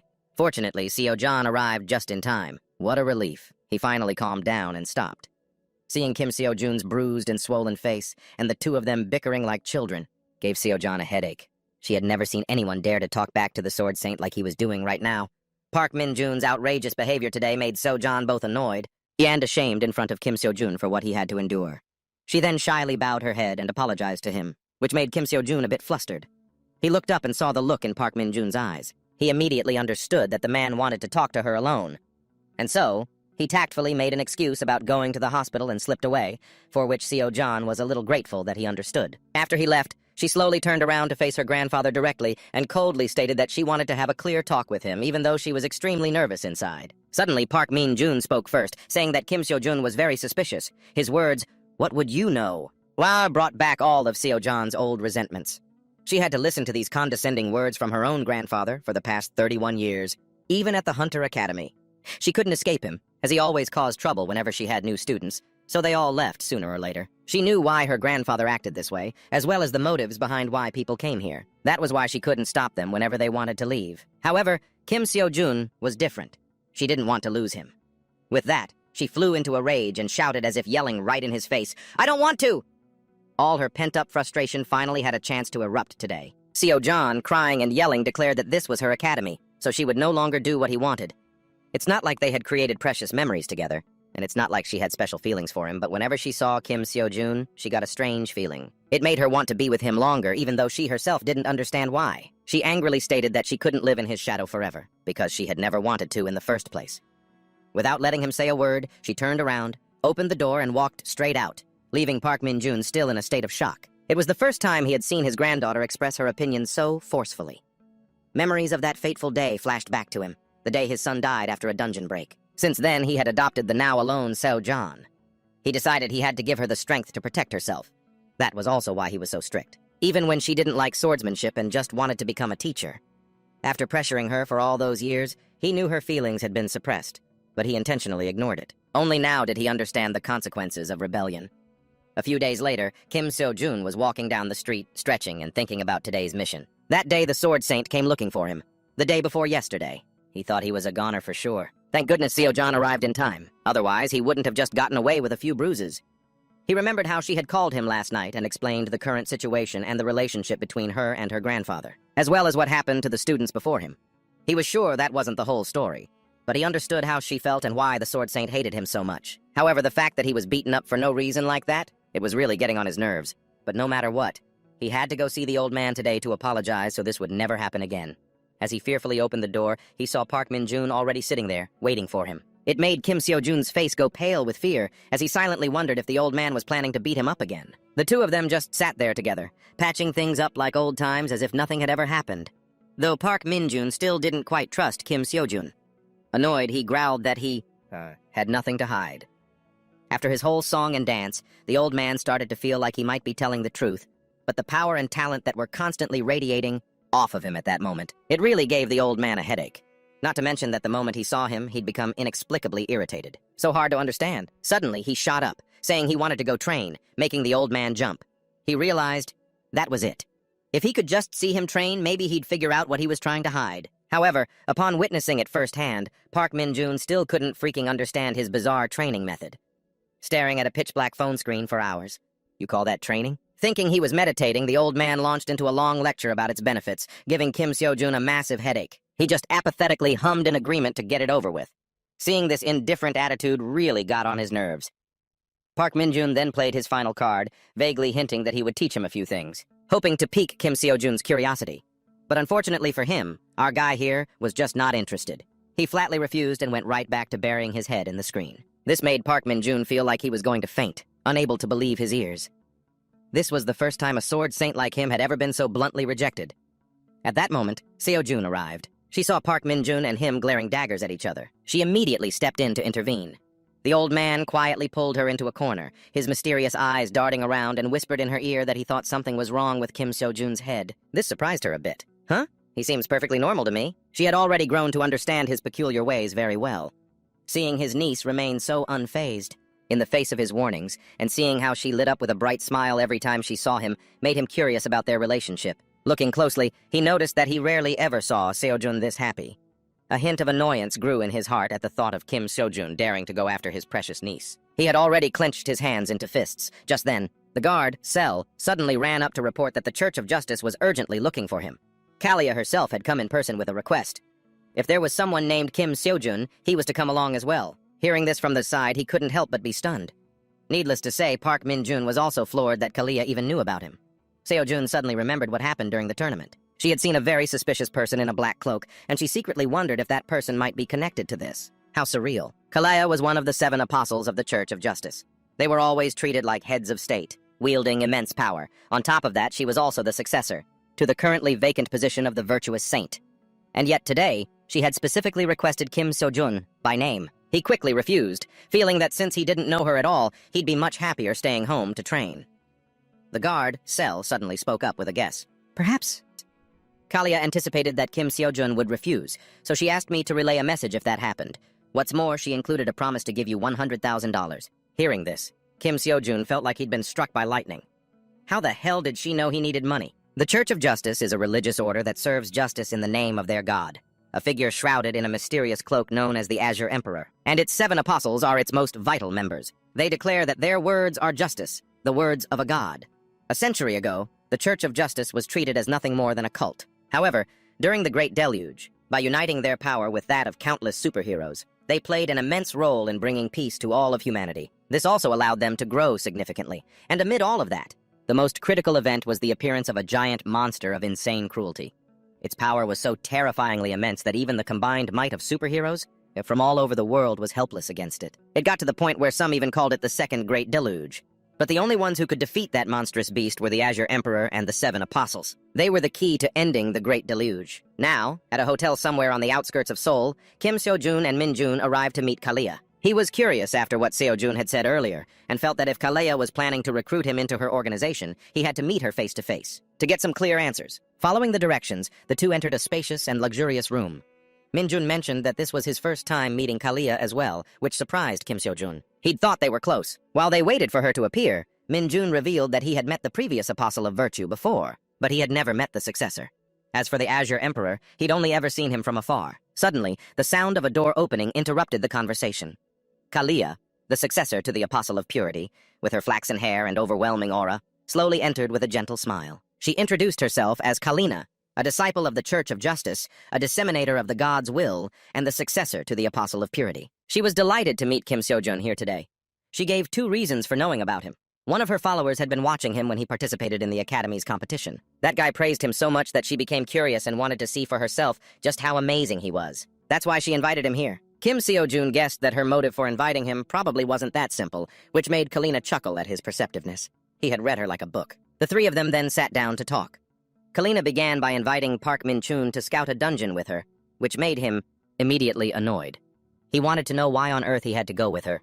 Kalina explained that they had received a report about a distortion in one of the dungeons in Korea, guessing that Min-chun probably understood this matter better than anyone. He glanced at her and immediately understood this was the reason she had returned to Korea. At the same time, she could secure her position as the successor. With that, he wondered what he would get if he agreed to cooperate with her. Suddenly, he heard Kalina mention Seo-jan's Hunter Academy. Min-chun's expression changed in a flash. He didn't want anyone messing with Seo-jan. With that thought, his entire body began to radiate a bone-chilling aura. It made Kim Seo-jun, sitting next to him, get goosebumps. Kalina knew she had touched a sore spot and quickly apologized, saying she would grant one of his requests. She even swore on the honor of the Church of Justice, making it impossible for him to refuse. After the 2 of them performed the ritual for the Oath of Justice, it was Kim Seo-jun's turn. Kalina stated bluntly that the Church of Justice wanted to support him in areas beyond the Academy's help, without asking for anything in return, because they felt that the friendly relationship between the Church of Justice and him was more than enough. Kim Seo-jun thought to himself that she spoke as if it were a no-strings-attached deal, but he figured they'd eventually want something in return. With that thought, he decided to go big or go home, ignoring all potential problems, and immediately pulled out his phone, holding the screen towards her. He wanted to know if she could see anything on the phone screen. Contrary to what Kim Seo-jun was thinking, he didn't know whether Kalia could see anything or not. But she still said that all she saw was a black screen, and this answer seemed to satisfy Kim Seo-jun, so he flat-out rejected her offer. So fake, a total red flag. Night had fallen, and the beautiful Kalina was clearly angry. According to her followers, Kim Seo-jun was supposed to be special, but she just found him to be very ordinary. His abilities were only at a novice's level. She had been a bit startled earlier when he suddenly shoved his phone in her face and asked if she could see anything. Perhaps her feeling of dissatisfaction overshadowed everything else. Putting that aside, the follower reported that he had contacted the Black Saint and the Mind Saint about the matter of the Unseeables. It sounded incredibly mysterious. Kim Seo-jun and Min-chun had also left by now and were heading back. He recalled what happened earlier and felt a little annoyed because although Kalia had nothing to do with the Transfer Academy, he didn't want to accept the goodwill of someone who was two-faced. He still preferred Seo-jun's academy. In response to Kim Seo-jun's questions, Min-chun explained that dungeon scouting was necessary because the warping magic inside dungeons causes many ripples, affecting the dungeon's level up or its collapse. That causes a lot of difficulties, just like during the Great Cataclysm. Seeing Kim Seo-jun's curious gaze, he turned and walked in another direction, warning him not to get involved with Seo-jan. He had clearly acknowledged him but was too stubborn to admit it. This made the persistent Kim Seo-jun laugh and tease him relentlessly until he got angry enough to want to punch him, at which point he quickly ran off. Seo-jan was very surprised to see Kim Seo-jun come home alone. Surprised, she asked, and he told her the old man had gone somewhere else. She then quietly apologized for her grandfather's rude attitude, but surprisingly, she heard Kim Seo-jun defend him, wanting to strengthen the bond between her and Min-chun. This made Seo-jan a little happy. Knowing he needed money, Seo-jan showed him an announcement about the dungeon cleanup competition happening on the 24th. Seo-jan explained that this competition was meant to clear out unprocessed dungeons. They don't generate much money, are usually low rank, and are difficult to attack. Over time, these unresolved dungeons will break, and monsters will pour out. Even if the monsters are low level, they can still be dangerous to ordinary people. Initially, these dungeons were handled by hunter civil servants, but wasting high-level hunters in a place like this was wasteful and inefficient in every way. So the government replaced it with another method, this dungeon extermination competition. Most of the unprocessed dungeons can be cleared by students. After all, there are plenty of students with free time now, so just adding a line saying, "It will be reflected in student evaluations" gets it taken care of quickly. He saw that the prize for winning was 300,000, and on top of that, the competition itself was a dungeon extermination, so he could speed up his lecture progress by participating, which made Kim Seo-jun very interested. There was no reason for him not to participate. Seeing that radiant expression on Seo-jan's face made him laugh. He knew she wasn't asking him for a favor, but it was clear she was just pretending. She must have gone all over the place looking for information about it. Based on past experience, I know that anything can happen, so I can't take this lightly. Deep down, he was burning with the hope of winning this time. So there's a reward, too? The two competitions will be held over 1 week. When the competition begins, the government will provide participants with a list of dungeons. To clear them, participants will confirm the list, then reserve a dungeon they want to clear on the app, and then go clear it. However, the reserved dungeon must be dealt with within 10 hours. You can only reserve one place at a time. Otherwise, the reservation will be canceled. In short, the evaluation criteria will depend on how fast you are and how many you clear. The number of dungeons you clear and your speed are key, so it's not wrong to say that the cost of gas is more important than the prize money. Kim Seo-jun thought for a moment and felt this was going to be tough to swallow. Clearing dungeons while also processing the corpses. But speed is the key. It seems I should focus more on the prize money and ignore those corpses that aren't worth much. Then suddenly, Kim Seo-jun shot up and thought for a moment, as if an idea had just struck him. A few days later, on the day of the competition, Kim Seo-jun turned on his device and discovered that, thanks to his hard work, his lecture progress rate had increased quite a bit. However, Karen's and Merlin's progress had stopped increasing. Looks like I need something else. I've already downloaded the app. Now I'm just waiting for the person I called, the helper, to arrive. After a while, that person finally arrived. And it was none other than Manhwa, his old colleague from the construction site a few days ago. He had called him to ask for help in the competition. The main job would be to help transport the corpses of the monsters he killed, as well as act as his driver. He desperately needed his help, because dismantling the valuable parts of a monster is something that requires skill. He trusted Manhwa completely, which is why he entrusted this to him. A ping on his phone announced that the competition had officially begun. The two of them said goodbye to Seo-jan and set off. After getting in the car, Kim Seo-jun explained that there are 2 necessary conditions for this competition. 1 is how fast you can clear the dungeon, and 2 is how quickly you can get to the chosen dungeon. Basically, speed is life in this competition. They're mostly just dungeons with level 1 to 2 monsters. The clearing time will vary depending on the type of dungeon, but what I'm concerned about is how long it'll take us to get to each one. Manhwa briefly looked over the list of dungeon locations in this competition. Hearing Kim Seo-jun say that he had to find the shortest route to the dungeons made him let out a weary sigh, wondering if he could really do it. With that, he slammed on the gas and took off like a bullet. The supervisor, Go Soo-jin, was currently yawning over and over after seeing the unremarkable Kim Seo-jun from Dream Academy set off. She silently guessed that his power was probably average. It'll probably take him at least an hour. She saw Manhwa just standing outside and watching, so she felt at ease. But suddenly, the gate burst open. Kim Seo-jun quickly popped his head out and yelled for the older man to come in and help him carry things, causing Go Soo-jin to rush over and stop him. She thought it was cheating. But then she heard Kim Seo-jun say he had already cleared the dungeon by himself. She couldn't believe it. Was he kidding her? She went in to check for herself. Unexpectedly, what lay before her was exactly what he'd said. Mountains of bloody monster corpses piled on top of each other. Only 10 minutes had passed, and she couldn't help but be astonished. The two of them just carried the corpses outside and began to dismantle them. With Manhwa's skills, it only took 15 seconds for each one. Go Soo-jin saw him about to process the bodies and yelled out, but it was useless because what he was doing wasn't against the rules.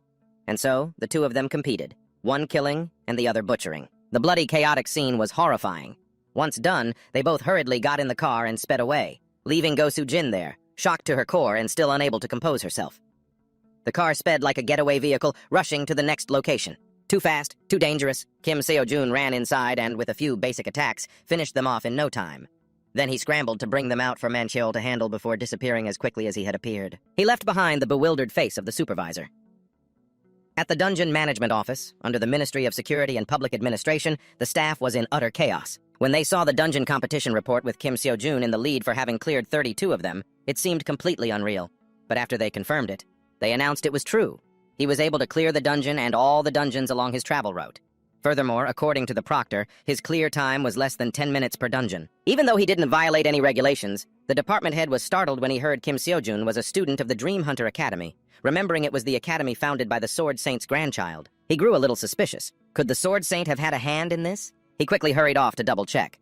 Meanwhile, the second-place contestant, Lee So-yeon from Academy X, was gloomily apologizing to her father for losing the top spot. She heard him press her, asking if she could clear 32 dungeons in a single day. It made her pause. He scoffed, saying that it would be possible if someone were secretly helping. With that, he turned and left, satisfied. This made her a bit suspicious. Could her father have been involved in foul play from the very beginning? Her father is Lee Sok-man, a former A-rank hunter and the current principal of the IS Academy. As Lee So-yeon's father, he always believed that what mattered most was who gained the benefit. Everything else was secondary. With his own scheming mind, he hoped she wouldn't be foolish enough to still think of herself as innocent. This made So-yeon extremely doubtful of herself, and she quietly left her father's room. Her mind drifted to memories of that boy from long ago, a boy who always lived with integrity, a complete opposite to her own nature. A mix of shame and remorse surged within her, making her blood boil. The sky had already turned dark. Kim Seo-jun and Man Cheol were sprawled out on a park bench, resting and constantly massaging their aching limbs. He said that after expenses and taxes, the two of them had earned about 7,800,000. If they split it 50-50, each would get around 3,900,000. But Man Cheol wanted a 70-30 split instead, because he felt all the credit belonged to him. With that, he adamantly insisted on taking the smaller share. Kim Seo-jun had no choice but to agree. He was a bit curious why the old man didn't seem surprised at all to see him raiding dungeons. Man Cheol explained that he had seen him fight at the academy before. This really surprised him. He gave a slight smile, looking at the older man. Even though he was a bit gruff, he was always there to cheer him on, which was a huge source of moral support. On the second day of the dungeon conquest competition, Kim Seo-jun and Man Cheol had become known as the Dungeon Cleaners, and their results always put them in first place. At this rate, he couldn't help but think about the victory that was now in sight. There were only 5 days left. The two of them were incredibly excited, thinking about their future if they won and hoping everything would continue to go smoothly. But on the morning of the third day of the competition, Kim Seo-jun suddenly discovered that all the dungeons around him had already been reserved at some point. The nearest dungeon was at least a 1-hour drive away, and all the others were fully booked. It seemed someone was trying to get in his way. The two decided to just head to any dungeons that hadn't been reserved yet. But when they arrived at the next dungeon, and the one after that, the same thing happened. In the end, he only managed to clear a mere 10 dungeons today. How bizarre. Man Cheol guessed that the person in second place, So-yeon, was probably behind this. He urged him to report it to the organizers. This is just so infuriating. He thought for a moment and realized that although he was still in the lead, there were still 3 days left. He feared that if what happened today repeated, he might lose the championship. Even if they ignored the time spent dismantling monsters, travel time was still an issue. Man Cheol said he would try to find the fastest route, but if they kept getting blocked like this, there was nothing he could do. Kim Seo-jun pondered for a moment, then gave a smirk. He said he had an idea. The look on his face was unbearably cunning. So-yeon had hired other hunters to take turns reserving all the dungeons around him while he was in a raid. But today, a problem occurred. Kim Seo-jun reserved a dungeon right next to Lee So-yeon's. So if her goons reserved all the dungeons around that area, So-yeon wouldn't have any dungeons to attack either. And just as Kim Seo-jun had planned, with this method, both he and she were only able to conquer a small number of dungeons, so she couldn't overtake him in the rankings. It was basically a case of mutual destruction. Her father never expected he would come up with such a countermeasure. With that, he reassured So-yeon to just keep fighting. He would take care of the rest. The next morning was the 5th day. As So-yeon was walking, she was surprised to run into Kim Seo-jun and Man Cheol, who were approaching arrogantly. He subtly hinted at her cheating, which made So-yeon's face turn purple with rage. She knew he was saying it just to belittle her. There were no good intentions behind it whatsoever, because as far as she knew, the animal called human was inherently selfish. No matter what they did, they evaluated it based on personal gain. If it benefits them, they do it. If not, they don't. In that process, there's no such thing as good intentions, like goodwill or kindness. With that, she swung her sword and charged straight into the dungeon, stirring up a bloody mess.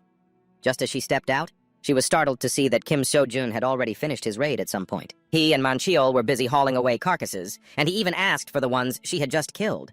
This really made So-yeon wonder. He explained that he was doing it for the money. Hearing this, she felt a bit bored and turned to leave. She knew very well that there was no such thing as good intentions in this world. Therefore, there were no hunters with good intentions either. In her eyes, it was just a job. Meanwhile, Min Chun was busy dealing with monsters in a dungeon with Kalina. It was supposed to be a level 6 monster lair, but unexpectedly, it was level 10. This made him extremely suspicious. The Church of Justice was probably up to something, just like 35 years ago. It infuriated him. Despite Kalina's explanations, Jeok Yong-min, a disciple of the Demon Star, suddenly appeared. She also sensed that this was an unusual flow of magic. Nothing like this had ever happened before. It seemed they needed to re-examine the low-level dungeons the guildmaster was surveying. At Kim Seo-jun's current competition site, 3 dungeon gates mysteriously appeared all at once, leaving all the supervisors completely stunned. Oh my god, this is unreal. It seems like whenever Kim Seo-jun and Montel show up at a dungeon, a huge crowd gathers to watch, so they can't use their old methods anymore. So they immediately found a new way to obstruct them.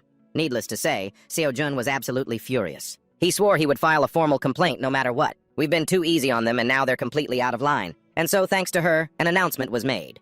In the event that a contestant's pre-booked dungeon is attacked without that contestant's consent, the turn can be transferred based on the dungeon proctor's decision, which temporarily put Kim Seo-jun's mind at ease. He thought they'd have no other way to stop him, but it seems Kim Seo-jun spoke too soon. If one method fails, they'll just come up with 100 others to block him. Specifically, they'd use excuses like a broken-down car to block the road, or 1,001 other reasons to hinder their movement. And then the inevitable happened. The top of the leaderboard was taken by Sozon. After some digging, he learned she was from the academy where Lee Sukman, a former A-rank professional hunter, is the principal. She's one of the few people her grandfather acknowledged. Despite her limited abilities, she has a silver tongue and is incredibly well-connected, so it'll probably be hard to dig up anything. It seems the only way to resolve this now is for the Sword Saint to step in personally. But Seo-jun can't even hope for that right now. He doesn't even dare to contact her. Seeing that Seo-jun had already tried his best, Montel boldly declared that a true man like Kim Seo-jun would handle the rest himself. At the mention of his name, a cunning, rather dangerous smile flashed across his face. He must have come up with some kind of wicked plan. And voila!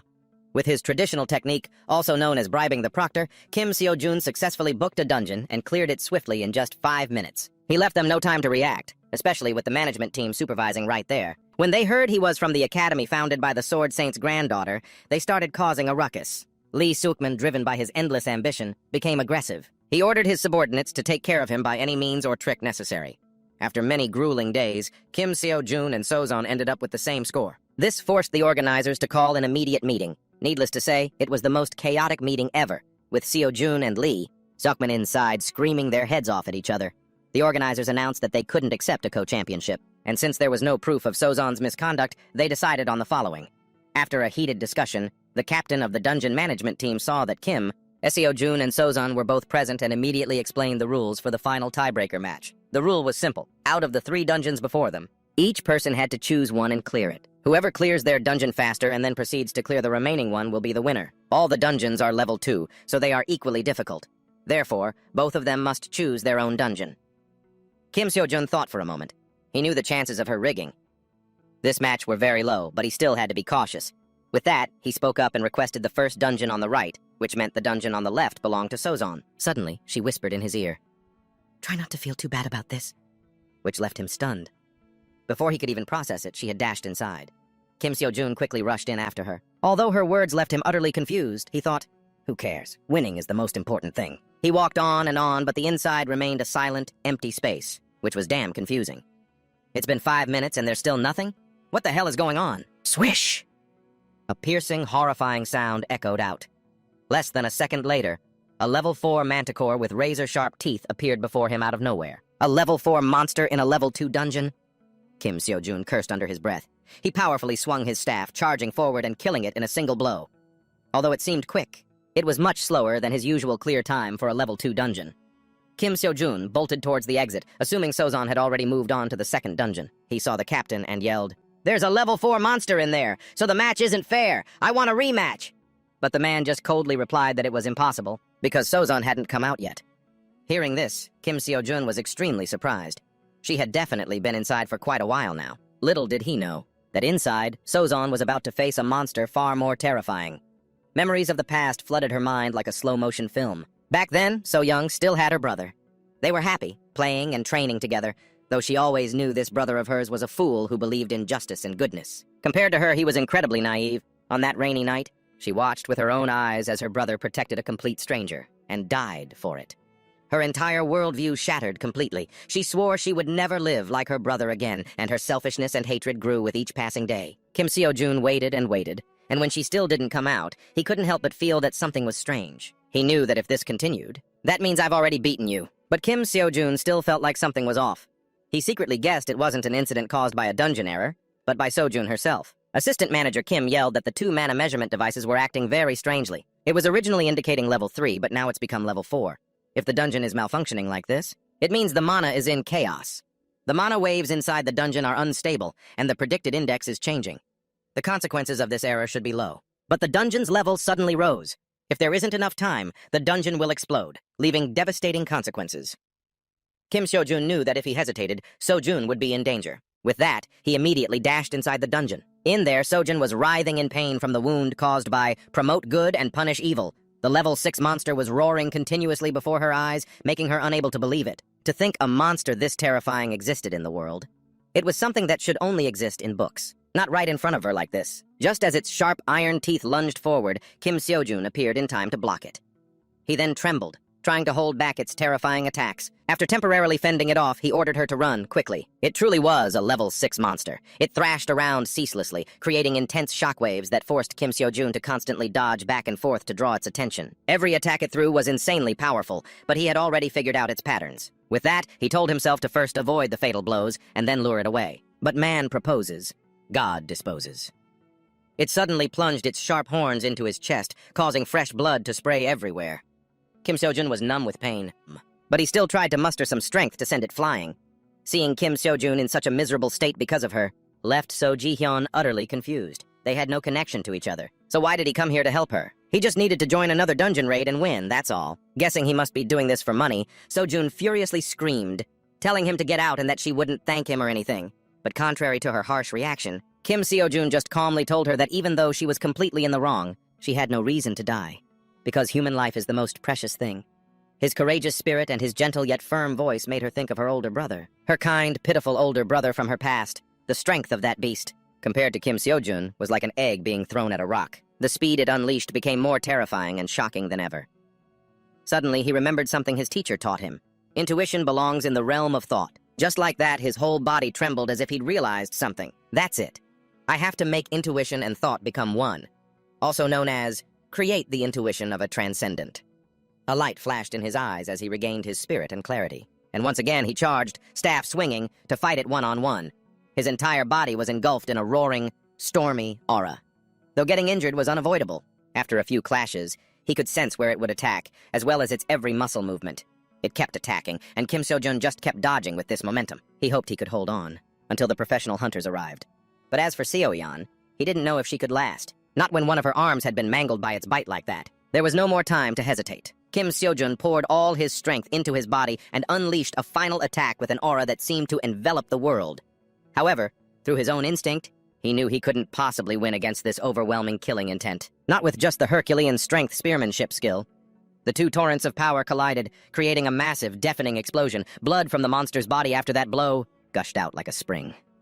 Beside it, Kim Seo-jun stood gasping for breath, a sight Seo-jun couldn't believe with her own eyes. After dealing with the problem, Kim Seo-jun supported Seo-jun, trying to inch their way out of this place step by step. You're lucky to be alive. Even though I'm so injured, I'm about to freaking die. But Seo-jun was still talking tough, saying she wouldn't call Kim Seo-jun her savior.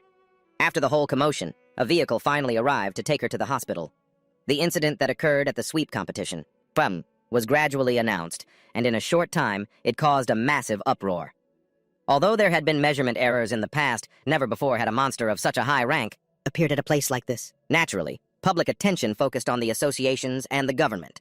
Kim Seo-jun's name, along with Dream Academy, skyrocketed in popularity. After all his hard work, Kim Seo-jun was now stuck in the hospital, feeling miserable because the competition's prize money was unexpectedly split in half.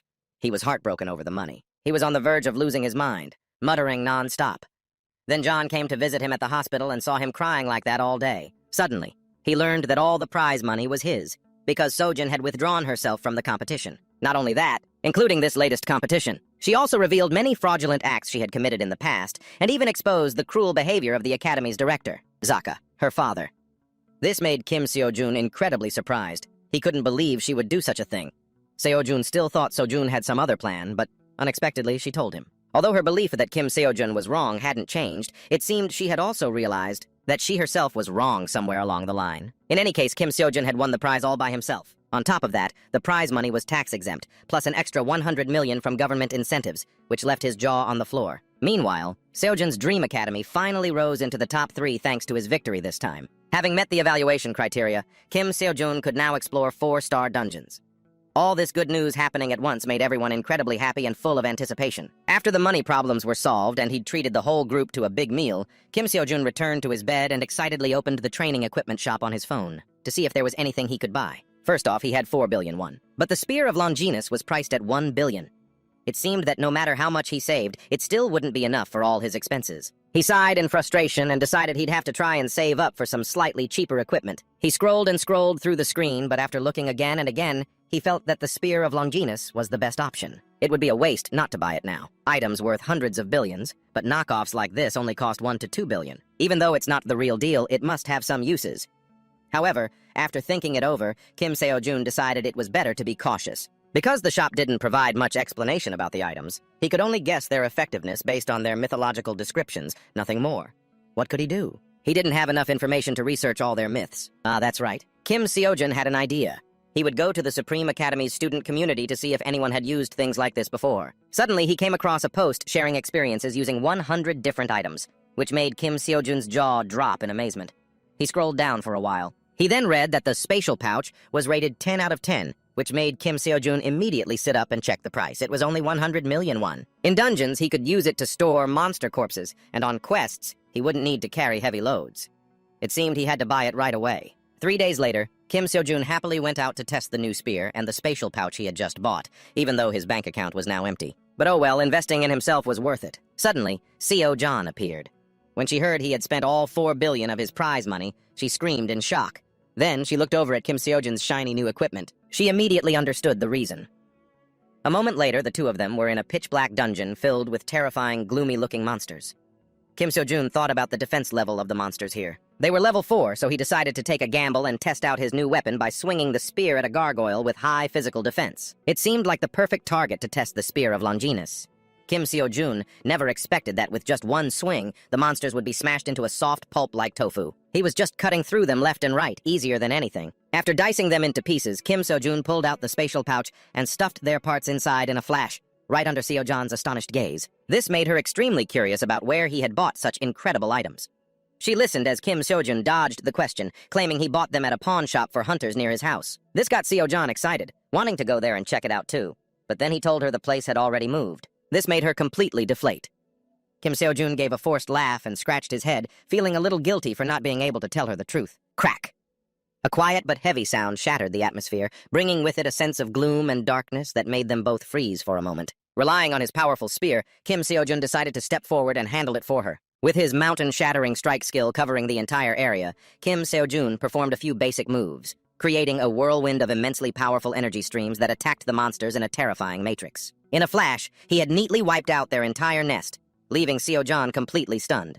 The legendary Holy Lance was rumored to be the spear that pierced Jesus Christ on the cross. Although Kim Seo-jun's Holy Lance was just a fake, the power it generated was nothing to be trifled with.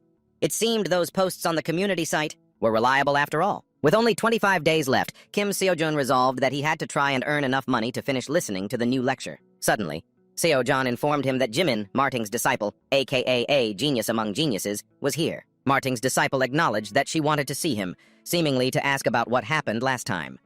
Kim Seo-jun heard this and was okay with it, agreeing to meet right away, which made Seo-jun happy as he was about to send a message to ask Jimin.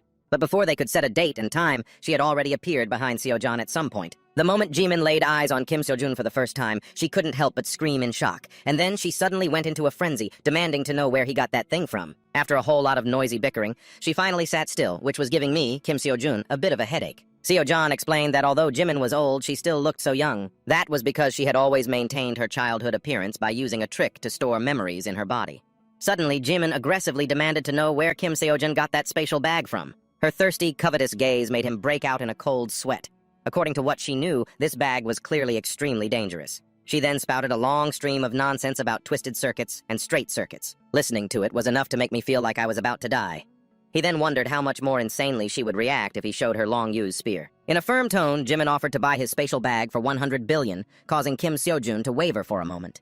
He thought that with that 100 billion, he could buy back KBC and a few personal lectures, too. All of his worries would be solved, but in the end, he said he wouldn't sell it, leaving Jimin utterly disappointed. He sighed tiredly and gently handed the bag to Jimin for her to try. Her eyes shone like stars. Just as she put her hand inside, it was suddenly pulled back hard, making her jump and immediately throw it on the ground. Kim Seojun explained that only he could use it. Other than him, no one could touch it, let alone buy it. He thought Jimin would give up, but unexpectedly she became even more excited about his item. Her whole body seemed to go wild, losing all composure, wanting to know where he bought it.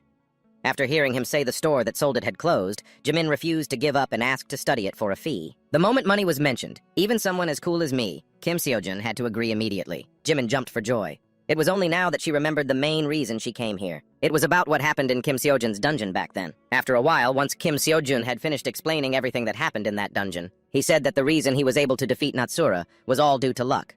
It was all thanks to Teacher Merlin's mana from the lectures he had taken. Speaking of mana, Kim Seojun remembered that magic and aura were both derivatives of it and wanted to know how to use it, just like how an individual's will can relate to the laws of the world, because he felt that all dungeon glitches were like that. Hearing this, Jimin suddenly frowned, shot up from her seat, and wanted him to explain in more detail. Kim Seojun stated that if we assume magic and aura are errors that occur by exploiting mana, then dungeon glitches must be the same. His teacher, Merlin, also frequently talked about breaking the world's laws and an individual's will in his lectures. If he connected these two issues, he had a feeling that a dungeon glitch must be a phenomenon caused by someone's will. After rambling on for a bit, he saw Jimin still standing there, frozen like a statue. Kim Seojun thought he had said something wrong and awkwardly scratched his head, but he never expected that his formidable knowledge would make him a suspect in Jimin's eyes. She thought he was a cataclysmic magic scholar capable of creating spatial bags. How ironic. Jimin was so excited her eyes shone like headlights, her hand endlessly jotting down every word of Kim Seojun's explanation, which made him a bit embarrassed. He had only added his own thoughts to the knowledge he had learned from Merlin. He didn't expect her to react so strongly. It seemed the lectures from the Beyond Academy finally had a practical application. Suddenly, his genius brain thought about opening a class to teach this knowledge. However, it seemed that wasn't a very good idea, because to do that, you couldn't just follow what you heard in the lecture. You had to understand and apply the content of the lecture. Besides, who would learn that stuff? From someone like him who was still a student? Jimin softly spoke up, saying she still didn't quite understand the concept of magic science. She then became fired up with a desire to learn, wanting to research it more deeply. And just like that, she walked straight out the door, leaving Seojun and Kim Seojun looking on in confusion. He watched Jimin's enthusiastic figure run towards the lab and was at a bit of a loss for words. She was completely different from the image he had seen of her in the media. Thinking back, Kim Seojun realized that the disciples of the Sword Saint Kalina and the Magic Saint were all very hard people to meet, yet he had met all three. If things continued like this, who knows, maybe someday the great sage would seek him out too. After finishing his meal, Kim Seojun sat blankly in front of his phone screen, feeling that the lecture progress rate was still too low. Before his free pass expired, he still wanted to complete one more course.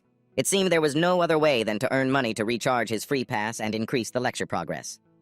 He stepped outside to find Seojun. He wanted to ask her about hiring more instructors and about the system and all that, but strangely, he got no reaction from her. He then walked over and gave a hard slap to the body of the bored-stiff Seojun, making her jump and snap back to her senses. It turned out Seojun was also worried about the plan to recruit new students. There were too many problems arising. Kim Seojun then asked her if there were any upcoming competitions, like the one at the academy last time, or the recent dungeon clearing competition. For instance, Seojun searched online, but he couldn't find any competition held before the 20th like he was asked to. There was only one mock exam held at Hangar. Muse was next month. The mock exam, just as its name implied, wasn't the real test, but a simulation of the professional hunter exam that was only held once a year. If you failed, you had to wait another whole year. That's why the pressure of this exam was immense. Therefore, all hunter training academies created simulation exams for their students to practice beforehand. Among them, Korea's top 3 academies, Hunter, Mew, Eli, and Gaon, organized mock exams on a very grand scale. The scores that students achieved in the mock exam were mostly the same as the scores they got in the actual professional hunter exam. That's why the prize money for the top-ranking students was also huge, enough for Kim Seojun to solve his issues with the lecture fees and money. He thought for a moment. If it was next month, that would also be when his free pass expired. He then scratched his head, feeling like he had no other choice but to go and check it out first. Late at night, Kim Seojun was listening to a lecture on his phone, when he suddenly heard an advertisement mentioning a mock exam for superhumans, which completely surprised him. This exam offered both a certificate and had passing standards just like the hunter exam. Passing it would be like achieving a level 5 immortal ascension or becoming a level 9 swordsman or something. That's seriously cool, but as exciting as that sounded, Kim Seojun knew he wasn't skilled enough to participate in this superhuman mock exam yet. With that, he tapped to continue the lecture, but strangely, every single instructor kept advising him to participate in that exam. It made his resolve waver. It seemed this mock exam was more important than he'd thought. Kim Seojun went on the forums to check out reviews from people who'd experienced it. He skimmed through a few comments from people in situations similar to his at the start, but whose learning speed had drastically increased after taking the exam. It got him all hyped up, and he decided to go big and give it a shot to see what happened. The next morning, he held his breath and pressed the Participate button on the screen. The rules and the events for various categories quickly appeared. The first test was combat ability. The atmosphere around Kim Seo-jun instantly changed after that first press of the button, leaving him a bit shocked.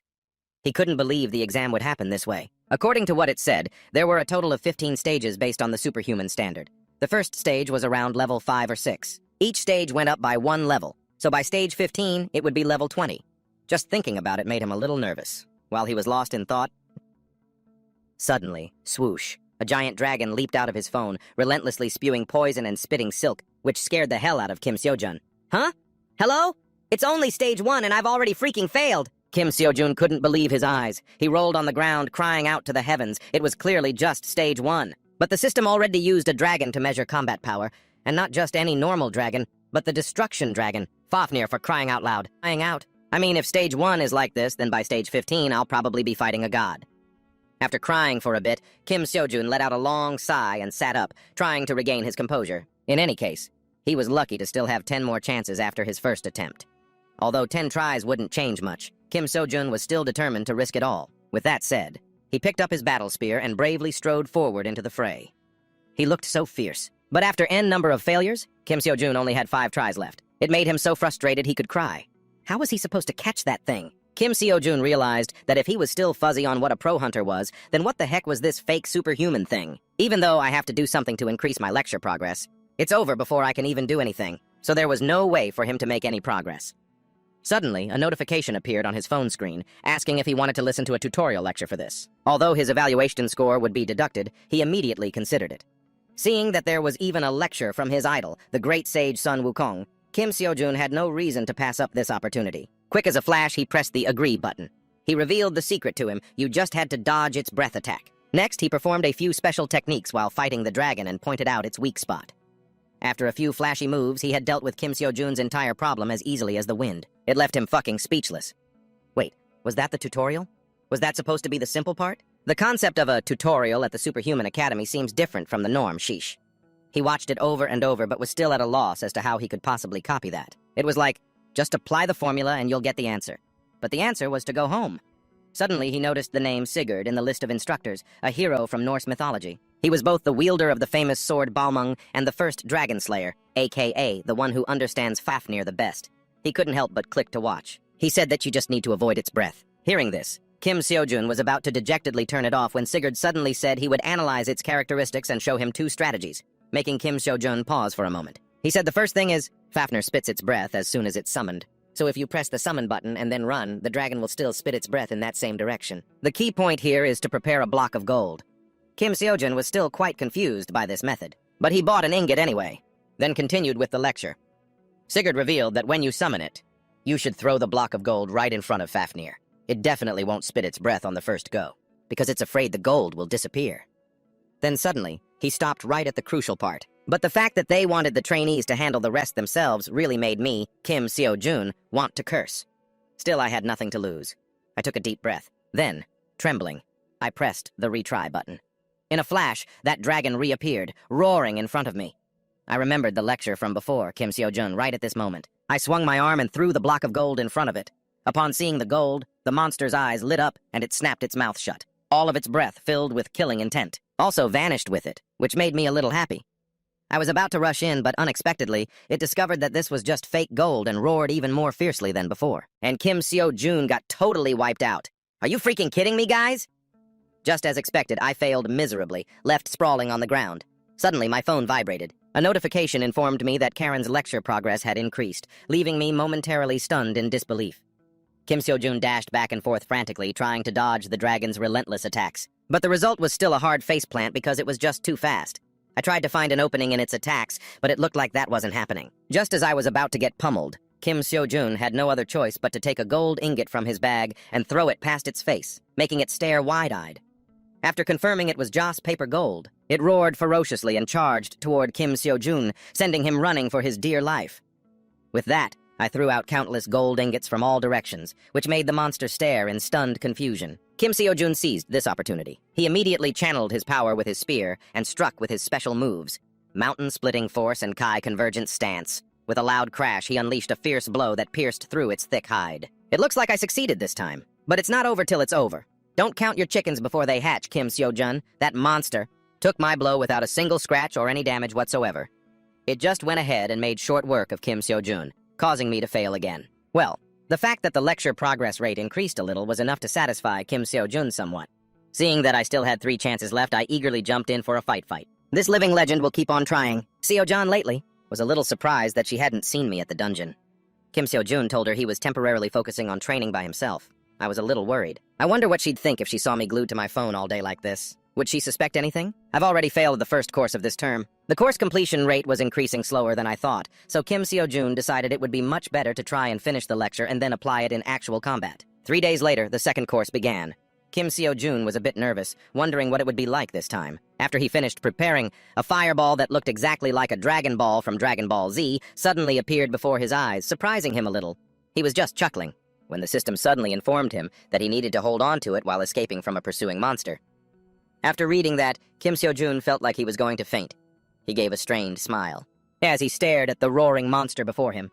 This is beginner-level stamina? Are you serious? After countless near-death experiences, Kim Seo-jun moved on to the third course, which was to defeat a sphinx while his 5 senses were inactive. He stared blankly at the sphinx, moaning something in front of him. The moment he opened his mouth, it sent him flying with a single smack. Next up was the fourth course, which required restraining the Pungasari's appetite. No matter how much power Kim Seo-jun used, he couldn't control its hunger, and he couldn't take it anymore, so he had to make a run for it.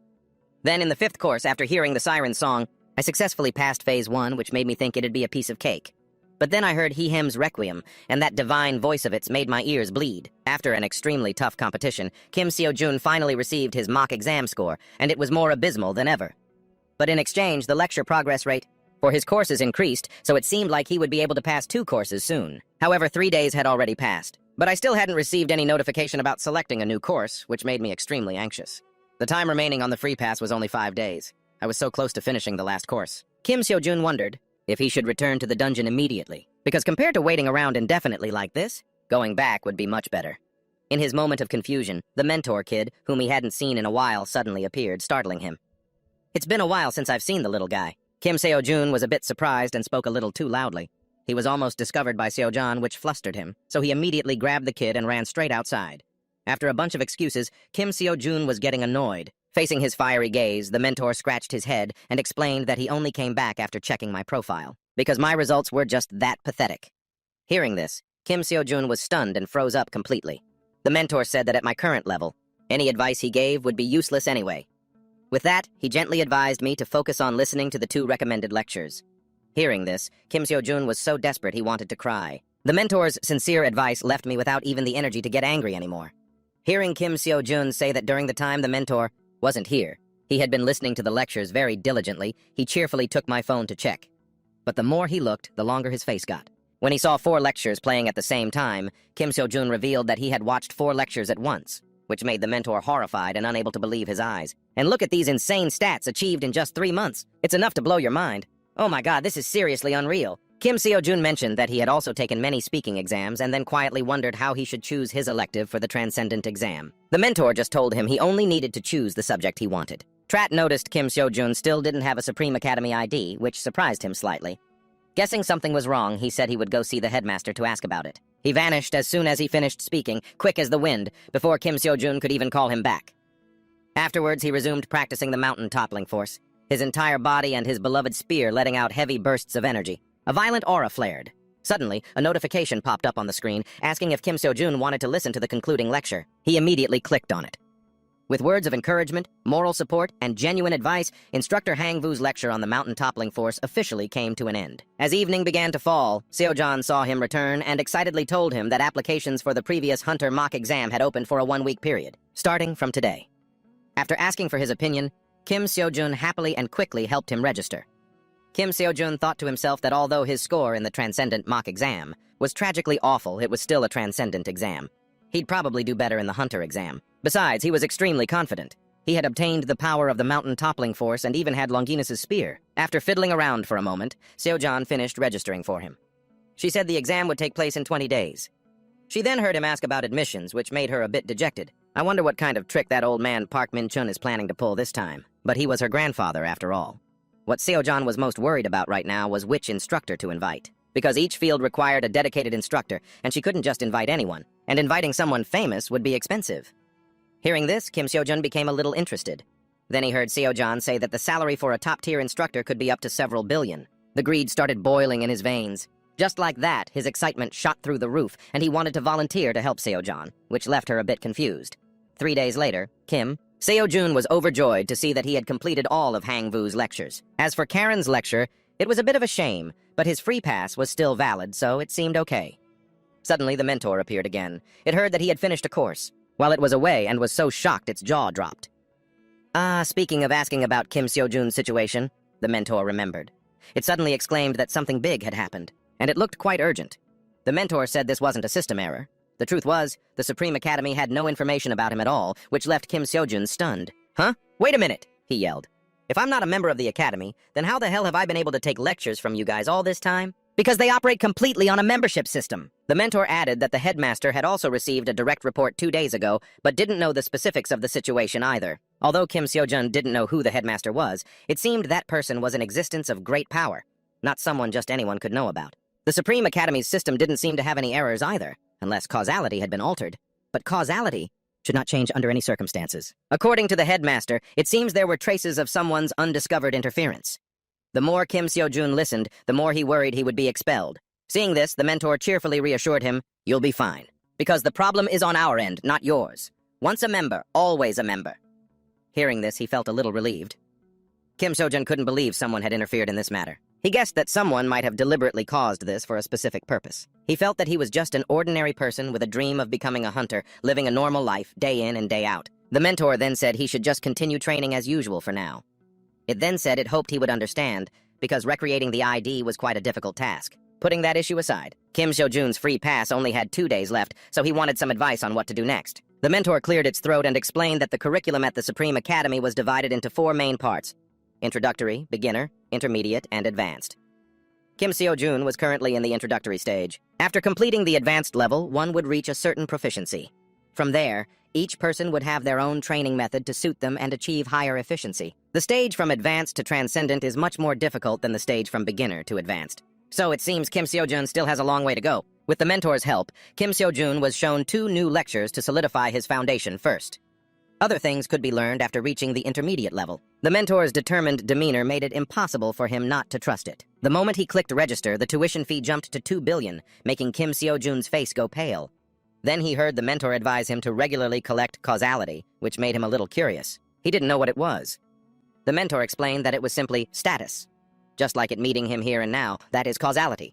It then said that later, when he studied at a higher level, he would understand what these words meant. In addition, the mentor revealed that besides him, there were many other students at this academy. It was currently a place where 4 students had become transcendents. This is the largest number among all academies. Each academy has its own courses and unique mana characteristics, but everyone agrees that if you want to learn magic, you go to Eli Academy. If you want to learn weaponry, you go to Gaon. And if you want to know a bit of everything, you go to the Hunter Academy, which people often say has no specialty. That means it has no particular flaws, which just goes to show how famous the Hunter Academy is to have become one of the top 3 academies in Korea. And finally, the day of the mock exam to become a professional hunter, organized by the Hunter Academy, had arrived. Kim Seo-jun, mingling with the bustling crowd, also came with Seo-jan to participate today. This mock exam is a competition between the 4 departments, so the scale of the investment is on another level. The most outstanding person who takes first place will receive a scholarship worth 1 billion won. Kim Seo-jun had already calculated the money needed to buy a new free pass. It would be around 500 million. Although he had been diligently grinding in the dungeons, his savings didn't exceed 30 million won. So to get that much money, there was no other way than to get first place in the mock exam. The flames of ambition inside Kim Seo-jun blazed fiercely accordingly. After confirming everything, he went inside. He was a bit shocked by the sheer number of participants packed together. He quickly said goodbye to Seo-jan and hurried to get in line. Suddenly, a ruckus of curses and shouts rang out. The one making the crowd increasingly noisy was Kim Kang-cheon from the Hunter Academy. Because he was given priority and didn't have to line up, it made another guy feel it was unfair. He wouldn't stop cursing. The crowd, seeing Kim Kang-cheon's appearance here, began to whisper amongst themselves, "So the Hunter Academy sent him here. Looks like he's guaranteed to make it into the top 3. For a moment, Kim Seo-jun and he locked eyes. He looked at Kim Seo-jun for a moment before walking on, making Kim Seo-jun unable to help but be impressed by Kim Kang-cheon's overwhelming aura. He silently thought that he truly was a promising seed from the Hunter Academy. While he was engrossed in listening to everyone discuss who would win this time, a piercing scream demanding entry rang out. It made everyone turn their eyes in its direction. Before them was a kid, decked out with all sorts of dangling weapons, stubbornly demanding to enter without waiting in line. His arrogant attitude really made people's blood boil, cursing him under their breath. The whole hall was in an uproar again, noisy as a chaotic market. Kim Seo-jun broke out in a cold sweat. He silently realized that students from every single academy across the country were really here. Mixed in with that chaotic crowd was Park Jo-seok, a hunter apprentice studying at the second-ranked Hunter Academy. He was studying here for one reason only. Money makes the world go round. The annual tuition for the top 3 academies in Korea was easily in the hundreds of millions, so he had to grit his teeth and study at a second-ranked school to get a scholarship. Jo-seok decided it was better to be the tail of a dragon than the head of a snake. He was very pleased with today's mock exam because, thanks to Kim Seo-jun, the Hunter Min tryout, which consisted of 5 tests, didn't have a written exam. Among the tests to become a professional hunter, basic physical strength was the first category. The main evaluation factor was how many laps you could run. After 15 laps with people collapsing left and right, the only ones left on the field were him and Kim. Seo-jun over there. All I have to do is beat him. All I have to do is pass him. Jo-seok thought this as he panted like an ox and ran his heart out. But who would have known that at the last minute, the first person to cross the finish line would be Kim Seo-jun?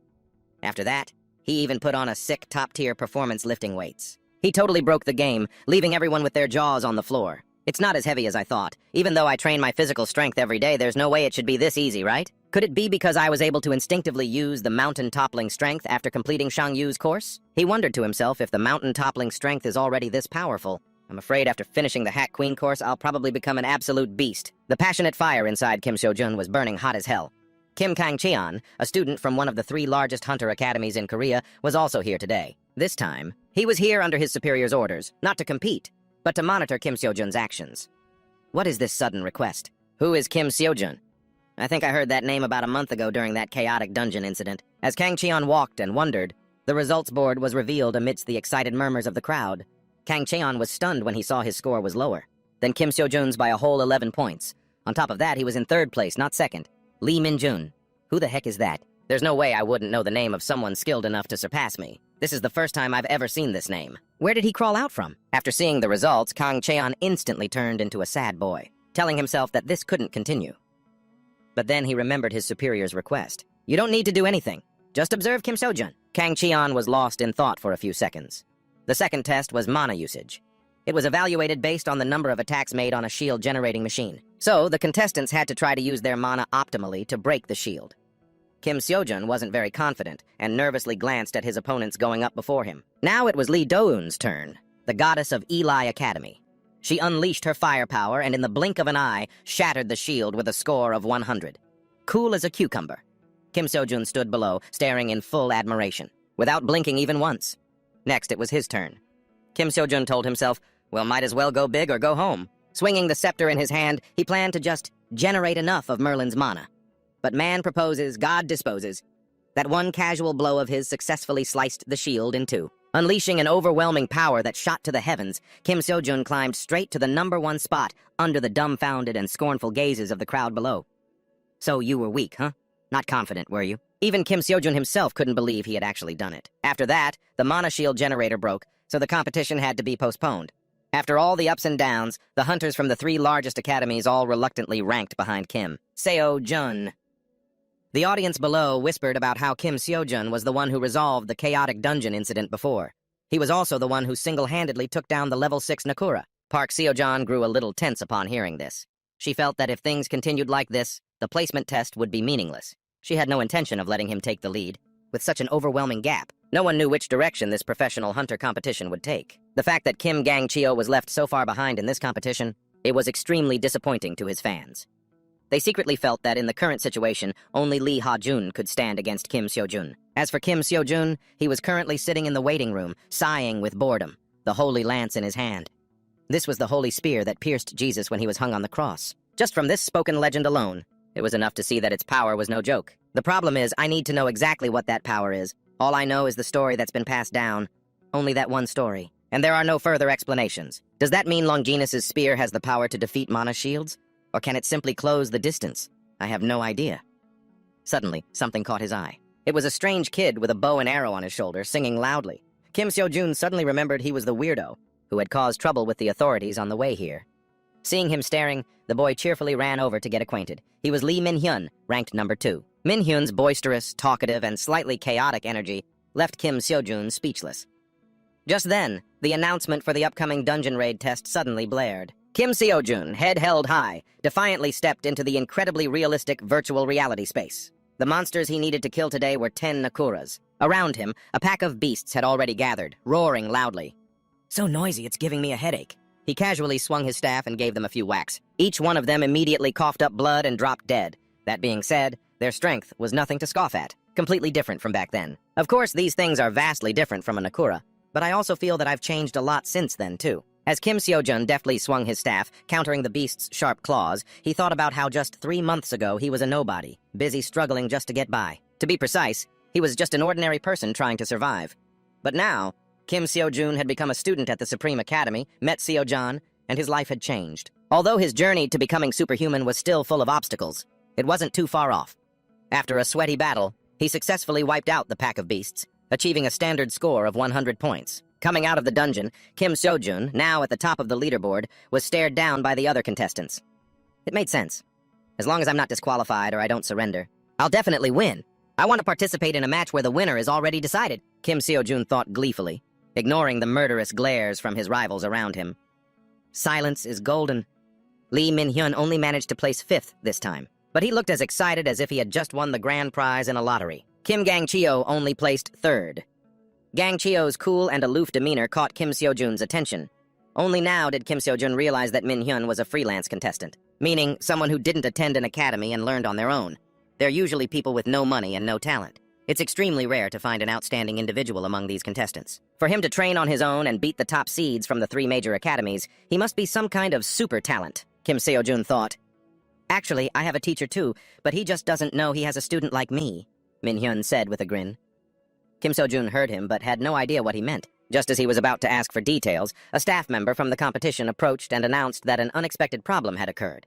Everyone immediately started murmuring and gathering to discuss the news. It turned out that the instructors chosen to be the judges for this competition had encountered a surprise dungeon and were unable to make it here. "We are currently holding an emergency meeting. We sincerely apologize. As soon as we have a result, we will inform everyone immediately." The staff member bowed apologetically. "This must be the works of the Justice Church. I'm not sure how they managed to create a 10-star dungeon, but if it's the Justice Church, they're more than capable.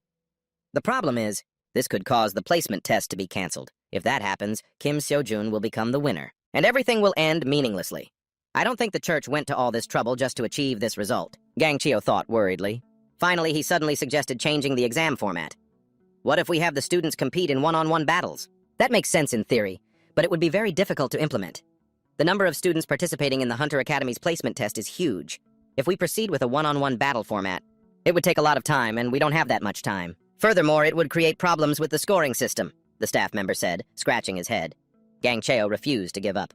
"If you change the judges, they have to be at least A-rank hunters or higher. We can't just wait here forever. Then how about using an event format? It's not all the students. Only those who wanted to participate registered. The mock exam is being broadcast nationwide. It's being watched by the entire public, the association, and even government officials, because of the recent incident that interrupted the exam. Wouldn't this tarnish the image of the Hunter Academy? He must have come up with this plan on purpose. He's hoping for a one-on-one duel with Kim Seo-jun. If he wins, all the fame you've built up until now will become his. And if he loses, he'll still be known as the guy who fought Kim Seo-jun. It's a win-win situation." Everyone enthusiastically agreed. Only Kim Seo-jun pondered for a moment, but in the end, he caved for the money. And just like that, an emergency tournament was organized with 15 participants from different academies. News of the elite students from top academies competing against each other exploded across the mass media, and everyone was buzzing with discussion. The news sites were about to crash. Jongmin, Doeun, and Kang-cheo all shared the same burning desire, to defeat Kim Seo-jun. Talk about pressure, huh? Right now, Kim Seo-jun was sitting alone in the waiting room, lost in thought. He was busy thinking about the prize money he'd get if he won, on top of the winner's reward. If I win this whole event, then the total amount I can earn could reach 2 million won. If I get 2 billion, after subtracting the 500 million for the free pass, I'll have 1.5 billion left. The lectures that my mentor recommended to me cost 2 billion and 2.5 billion respectively. If so, I could take those lectures sooner than I thought. Of course, I have to win this event first. Actually, he wasn't worried about those 3, Dongmin, Doeun, and Kang-cheo. The one he was most worried about was Min-hyun. Sometimes people use auxiliary weapons, but I've never seen anyone use more than 3 types. Normally, people focus on mastering a single type to enhance their combat power and proficiency. But when I counted earlier, I think he had more than 8 different kinds of weapons. Could he really use all of them? The more he thought about it, the more confused he got. On the screen right now, a live broadcast of the match between Min Hyun and another contestant was playing. His fighting style was fast, brutal, and decisive, combining various weapons to keep his opponent guessing. This really caught Kim Seo-jun's attention. This was a free and unrestrained style, not bound by anything. People who aren't formally taught to become hunters all have their own very distinct fighting styles. Kim Seo-jun was the same. Min Hyun's fighting style is very similar to mine. Could he also be a student of the Ultimate Academy? Thinking back, what he said made a lot of sense. Because at the Ultimate Academy, you learn entirely through videos. The instructors have no idea who is watching their videos to learn. The more he thought, the more his speculation seemed plausible. The match on the screen ended with Min Hyun's victory. This final match was the one everyone was nervously waiting for. Lee Do-eun from Eli Academy and Kim Seo-jun from Dream Academy. The whole stadium roared as if it were about to collapse. Everyone held their breath, waiting to see this clash of titans. To say Lee Do-eun is a genius is no exaggeration, but perhaps genius isn't even enough. She is one of the 5 strongest students at Eli Academy, one of the top 3 academies in Korea. Her talent is recognized by Jong Jimin, the genius mage and magic scholar who is next in line for the title of Magic Master. In her life, the word impossible doesn't exist. Right now, her entire body was blazing with firepower as she stepped toward Kim Seo-jun. But unexpectedly, before she could even launch her first attack, he cut through her flames with a single swing of his hand in the blink of an eye. Lee Do-eun's jaw dropped. She couldn't believe it. A mage with overwhelming mana can dispel the magic of other mages, but that mage must completely understand the principles of how the spell works, and choose the exact right moment to dispel it. But he's not a mage. There's no way he could understand magic, and even if he did, there's no way he could have picked the perfect moment to break it. Do-eun's eyes widened in disbelief. Kim Seo-jun, meanwhile, was staring at the weapon in his hand, thinking it really was as powerful as the rumors said. Lee Do-eun was so angry she was speechless. Once again, she launched a fire attack, many times stronger than before. Kim Seo-jun's expression didn't change at all as his hands moved lightly and nimbly, deflecting each of her flames as easily as swatting flies. Even though Do-eun gritted her teeth and used all her strength to attack, Kim Seo-jun just kept nimbly dodging every single move. In the end, Do-eun had to collapse to the ground. She conceded defeat amidst the thunderous cheers from the crowd. The next match was between Min Hyun and Jong Min, with an unexpected outcome. The two were struggling in a deadlock. Min Hyun suddenly pulled a blade from his weapon pouch and threw it, scaring the daylights out of Jong Min. He then continued to pull out countless weapons from his person and throw them straight at his opponent. The speed and unpredictable trajectory of the weapons made it impossible for Dong Min to anticipate. While Dong Min was confused, Min Hyun landed a direct blow to his stomach, causing him to immediately collapse, unable to defend himself. This lawless fighting style of Min Hyun made Dong Min so furious he couldn't even speak. The audience below also felt his fighting style was strange, but they couldn't quite put their finger on why. Kim Seo-jun also watched Min Jun's victory on the TV screen. Even if Lee Min-jun hadn't used the tactic of constantly switching weapons to fight Dong Min, the result would have been the same, he thought decisively. Kang Chiu now understood that the Justice Guild's goal wasn't just to keep an eye on Kim Seo-jun, but also Lee Min-jun. The final goal of the Justice Guild is, through this mock exam, to make Kim Seo-jun and Lee Min-hyun fight each other. I don't need to interfere anymore. In any case, this tournament event has probably already succeeded. Could it be that Lee Min-hyun is a member of the Justice Guild? That's right. Otherwise, no matter how talented you are, you can't just teach yourself and expect to beat students from the top academies. Gang Cheol-jun thought the next match was between him and Kim Seo-jun. Gang Cheol-jun told himself that this time, he would definitely not let the church get what they want. They were turning him into a stepping stone for Kim Seo-jun to show off. Our two opponents rushed at each other with immeasurable strength. The surrounding area was instantly shrouded in a cloud of dust. The ground cracked into pieces. Gang Cheol-jun used a sword while Kim Seo-jun used a rod.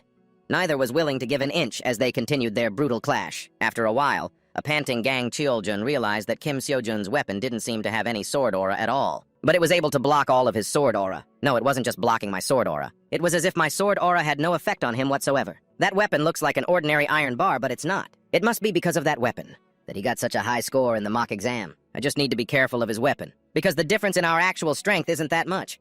With that thought, Gang Cheol-jun gritted his teeth and swung his sword with all his might towards Kim Seo-jun. He relentlessly pushed him, giving him no chance to counterattack. With his mind crazily set on the top spot, he didn't let up for a second.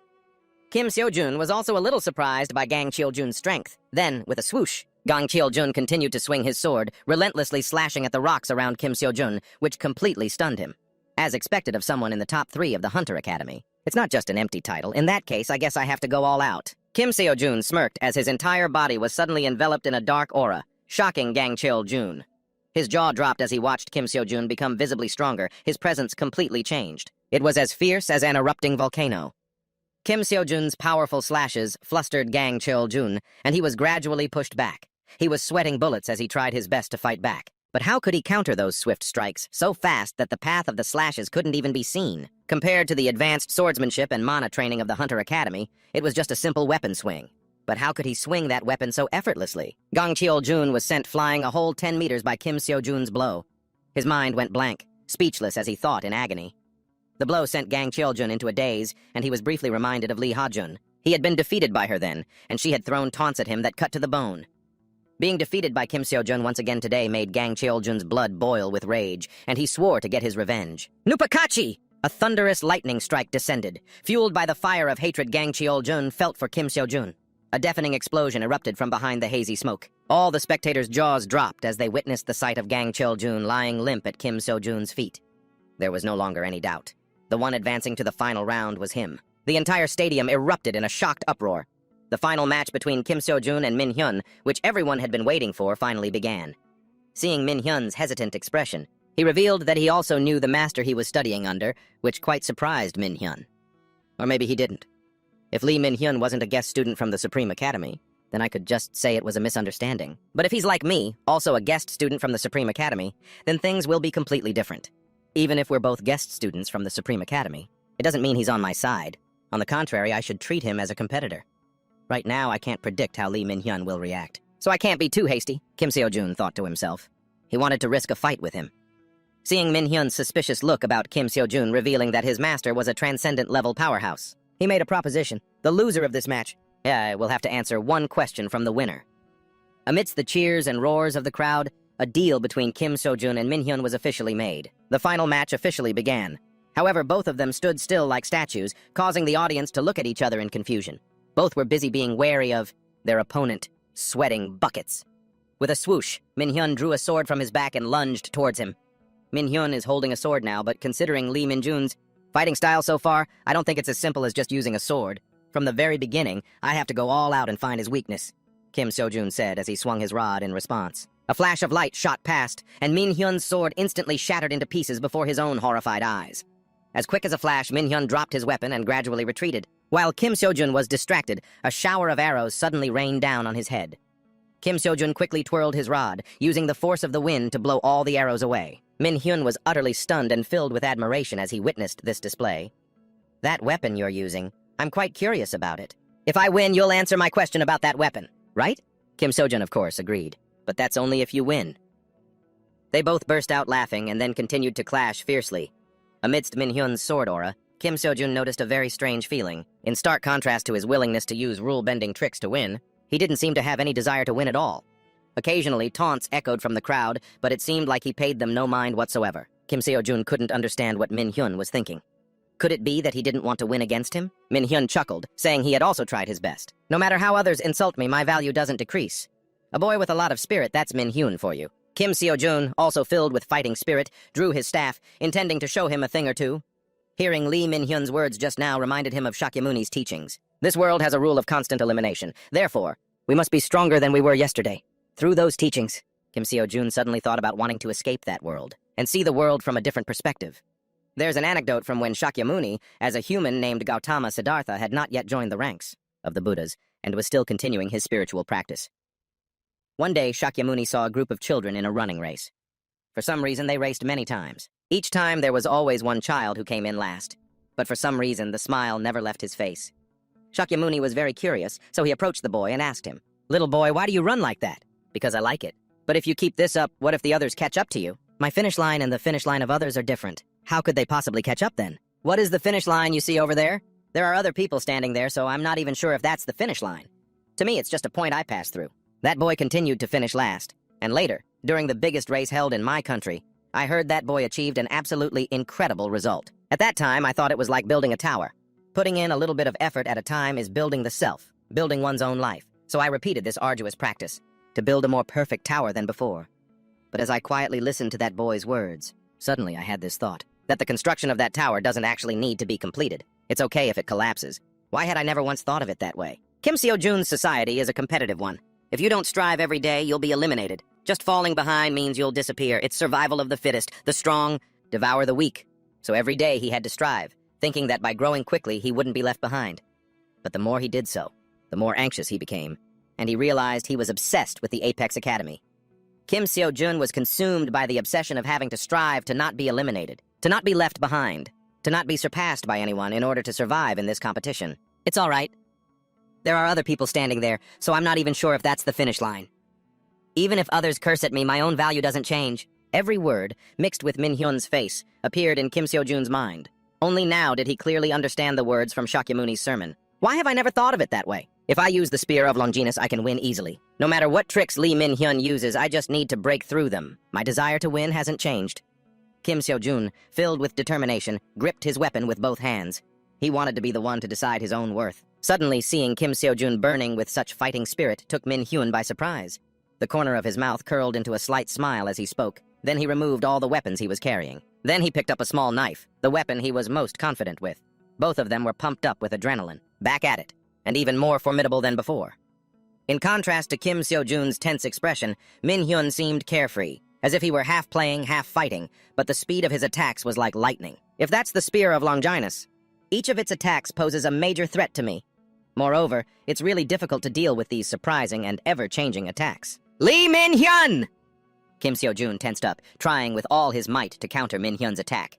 In an instant, he flicked his hand, causing Min-hyun to slip and fall far away. It's okay even if I lose, but for the sake of victory, I'll do my best. So this is how fun it is to fight? Kim Seo-jun smiled to himself. In front of him, Min-hyun once again charged forward, cutting through the wind. It's not over till it's over. He spun around for a moment, then suddenly vanished without a trace in a cloud of dust, leaving behind a completely bewildered Kim Seo-jun with this intense advanced concealment technique. Although it hasn't reached a perfect level yet, if I don't focus, he'll disappear from my sight in an instant. In any case, it seems Lee Min-hyun wants to settle this match with this move. Model, Kim Seo-jun thought to himself, planning to use Merlin's mana, but at that very moment, images of the opponents defeated by Min-chun suddenly flashed through Kim Seo-jun's mind. He realized that throughout his battles, he had been too rigid. The words of his teacher echoed in his ears. Learning many new things is wonderful, but learning forms habits. And those very habits become obstacles to expressing oneself. Because learning is absorbing what others express. Learning gives you the illusion that you are doing well. But in reality, you are just imitating others. You must not be satisfied with just learning. You must use your own methods. Learning must exist as a means to express yourself. Kim Seo-jun focused all his life force, combining Merlin's knowledge, Karen's senses, and Xiang Yu's mountain-toppling strength. In an instant, he unleashed a thunderous blow of his own creation. He brought it down, throwing heaven and earth into chaos. The people below couldn't believe their eyes. For a student to reach such a level, it was just absolutely insane. From within the brilliant light emanating from Kim Seo-jun, Min-hyun's figure gradually appeared behind his blade. I lost, Min-hyun said with a grin. The news that the final winner was Kim Seo-jun reached Kalia's ears.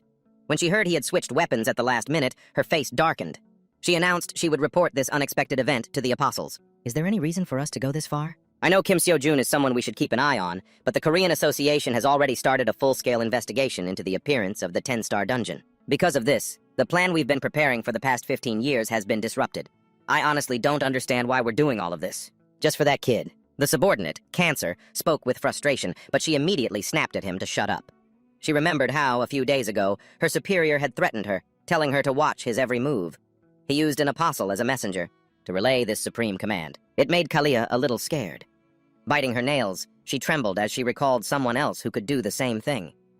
After the match, Park Seo-jun was somewhat speechless about his student. This kid is ridiculously strong, especially when you used Aura Blade, Kim Seo-jun. You looked just like a monster. Kim Seo-jun said that he needed to meet someone before going home. It was Min-hyun, who was now surrounded by countless academies like a top celebrity. Even though he lost to him in the final match, the mere fact that he was self-taught and didn't belong to any academy, yet had achieved such a level, was enough to attract attention. From the academy's perspective, anyone would covet him. A talent like that simply couldn't be missed. I see, Kim Seo-jun nodded to himself.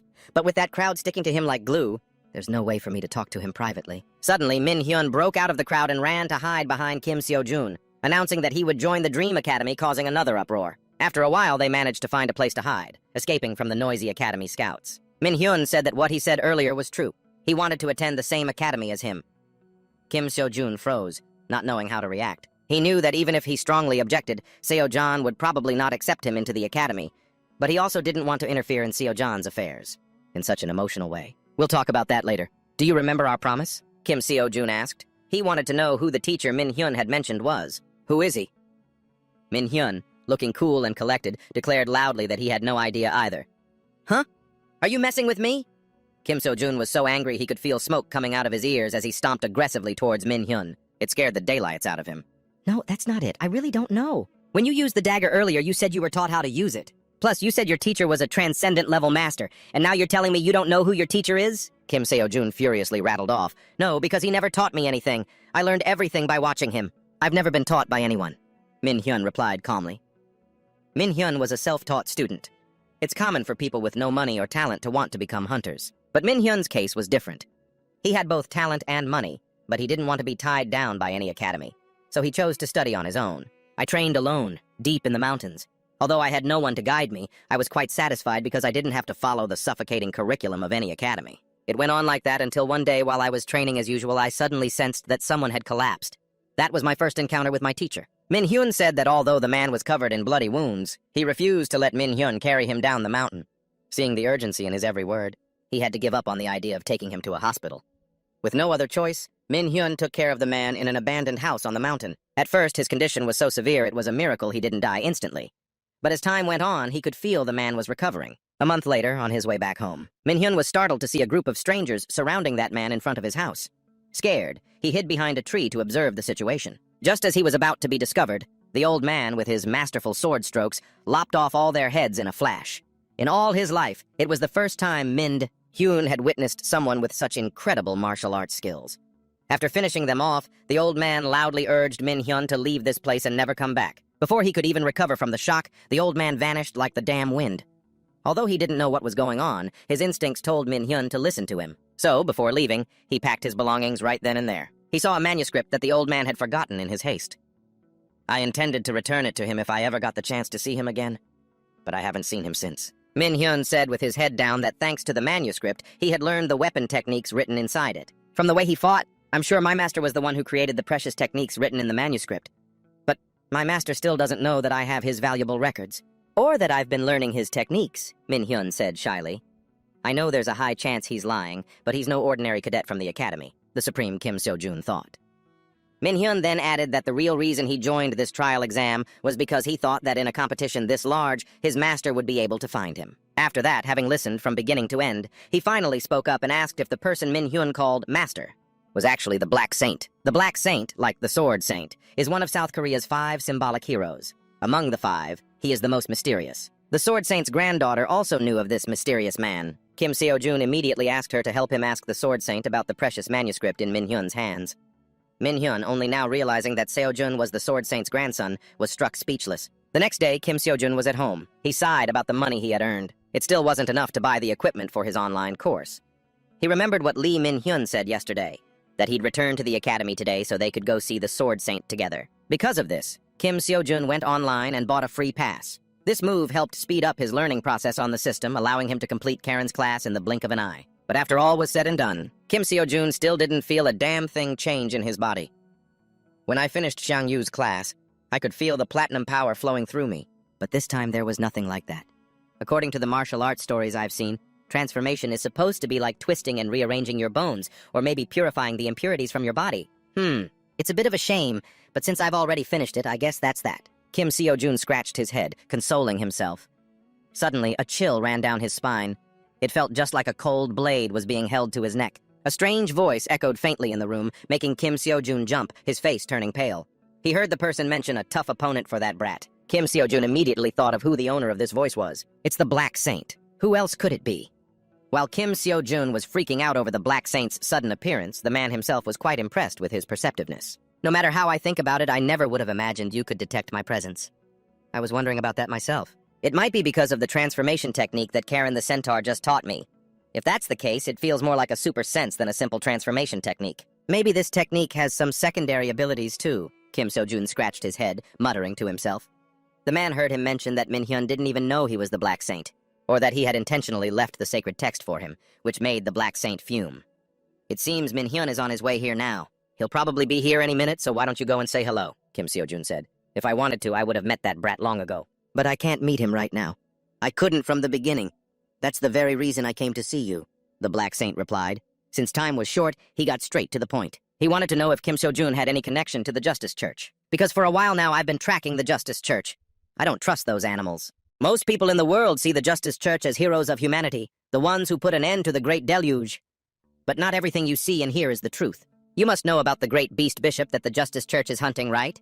The Black Saint asked. It was through the Black Saint that Kim Seo-jun learned what happened that day. Bishop was never defeated. It was such a terrifying monster that people often referred to it as the Second Great Deluge. Hearing this firsthand, he was utterly astonished. If the Justice Church couldn't hunt Bishop, then why are they still considered the saviors of humanity? It's because they definitely did something to the monster. Or to be more precise, something was done to the monster Bishop, but it didn't die. At first, I thought that was just a vague, baseless theory of my own. But after a few years, based on several distinct incidents, I became certain. Have you ever wondered why the position of the Apostle of Purity is vacant? The Apostle of Purity suddenly vanished, in the exact same way the great beast Bishop vanished. The Black Saint gave a pained laugh. Just hearing it sounds completely illogical. The 7 apostles were a group that had been together for a very long time, and yet only the Apostle of Purity died of old age. The more Kim Seo-jun listened, the more insane it all sounded. I see a not-so-small similarity between these two disappearances. To expose the truth of these two cases, I have always been secretly tracking the Church of Justice, and as a result, I've concluded 2 things. First, those animals from the Church of Justice tried to take my life for daring to investigate them. And second, the recent 10-star dungeon subjugation event was just a conspiracy by the Church of Justice, and you are the reason behind this conspiracy. The moment the Dark Saint finished speaking, Kim Seo-jun was struck as if by lightning. He had no fucking clue what the hell the Church of Justice was doing or why the Dark Saint was revealing these secrets to him. He wanted to ask him to take care of Min-hyun in his place. If I could, I would have raised and taught the boy myself. However, as long as the Church of Justice is still lurking out there, it's impossible for me to raise the kid with my own hands.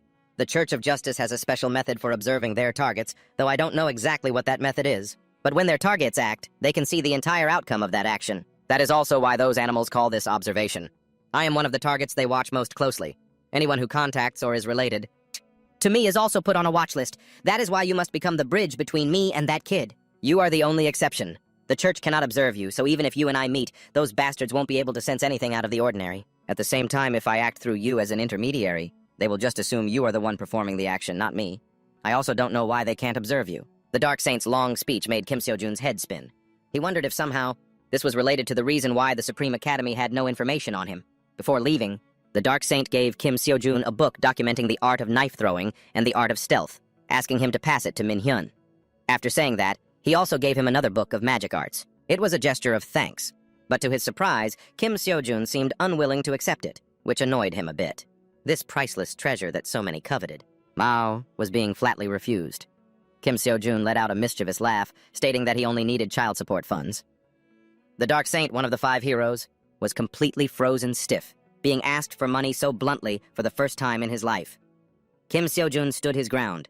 No money, no deal. This forced the Dark Saint to finally give in, and if he paid right now, he'd get a great promotional price of only $3 million. Kim Seo-jun, looking sharp and suave, cheerfully quoted the price. What a steal, what a promotion, right? Hearing that pile of zeros, the Dark Saint immediately lost his temper and cursed Kim Seo-jun's entire family. But he wasn't one to back down, immediately listing off a bunch of evidence, proving he was worthy of that $3 million. After listening to him ramble on for a while, the Dark Saint finally gave in and agreed to pay him that amount. After sealing the deal and settling the payment, the Dark Saint finally left Kim Seo-jun's house after warning him to watch Min-hyun's mouth for him. Just as the Dark Saint left, Min-hyun arrived at Kim Seo-jun's front door.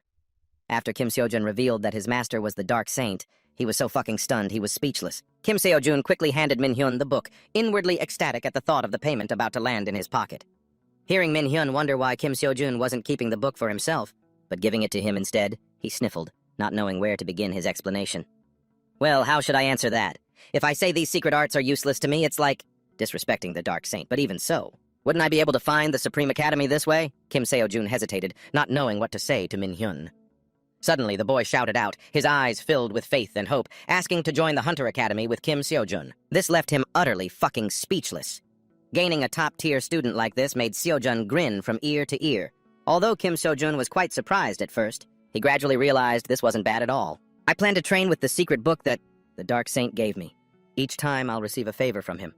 I won't have to waste time looking for Minyo anymore. Wait a minute, doesn't that mean I'll be able to squeeze more money out of the Dark Saint if I keep hanging out with Minyo like this?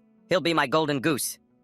Kim Seojun's eyes lit up. He couldn't stop his wicked grin, thinking about a future filled with dollars. Because the number of students had increased by 1, Seojun thought about having them all participate in team competitions. There are competitions that students from the same academy can join. Because there are so many participants, the prize money is also much bigger. If you and Min Hyun team up, I think you two could win those competitions. Of course, Kim Seojun was beyond excited. 3 days later, Kim Seojun felt a little regretful for spending $4 million just to buy a course where, from start to finish, some guy named Hack Queen was just panting and working out. Hack Queen was actually a student of Karen. After lecturing on a bunch of complex theories, he really showed Kim Seojun the power of his magnificent muscles. Hack Queen flexed slightly, and his entire musculature bulged. His lightning power increased along with his abundant, roaring muscles hot as an 18-year-old. This made it so Kim Seojun couldn't tear his eyes away from the screen. He was a bit dazed, wondering if he himself could ever become that fiery. The Daily Quest screen popped up, revealing an endless series of exercises requiring a weight of 1 ton or more, making Kim Seojun feel like he was about to pass out. What kind of monster is this? I thought my eyes were deceiving me.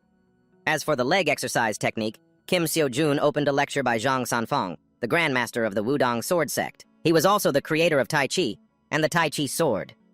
Seeing for the first time a mortal who could use a technique to move as gracefully and lightly as the wind, he was utterly amazed. A daily quest notification then appeared with a ding. Maintain a constant speed of 300 kilometers per hour for 30 seconds. Fall from a height of 30 meters or more 20 times. Kim Seojun had to rub his eyes several times to make sure he wasn't reading it wrong. While he was still baffled, a voice called out from the doorway.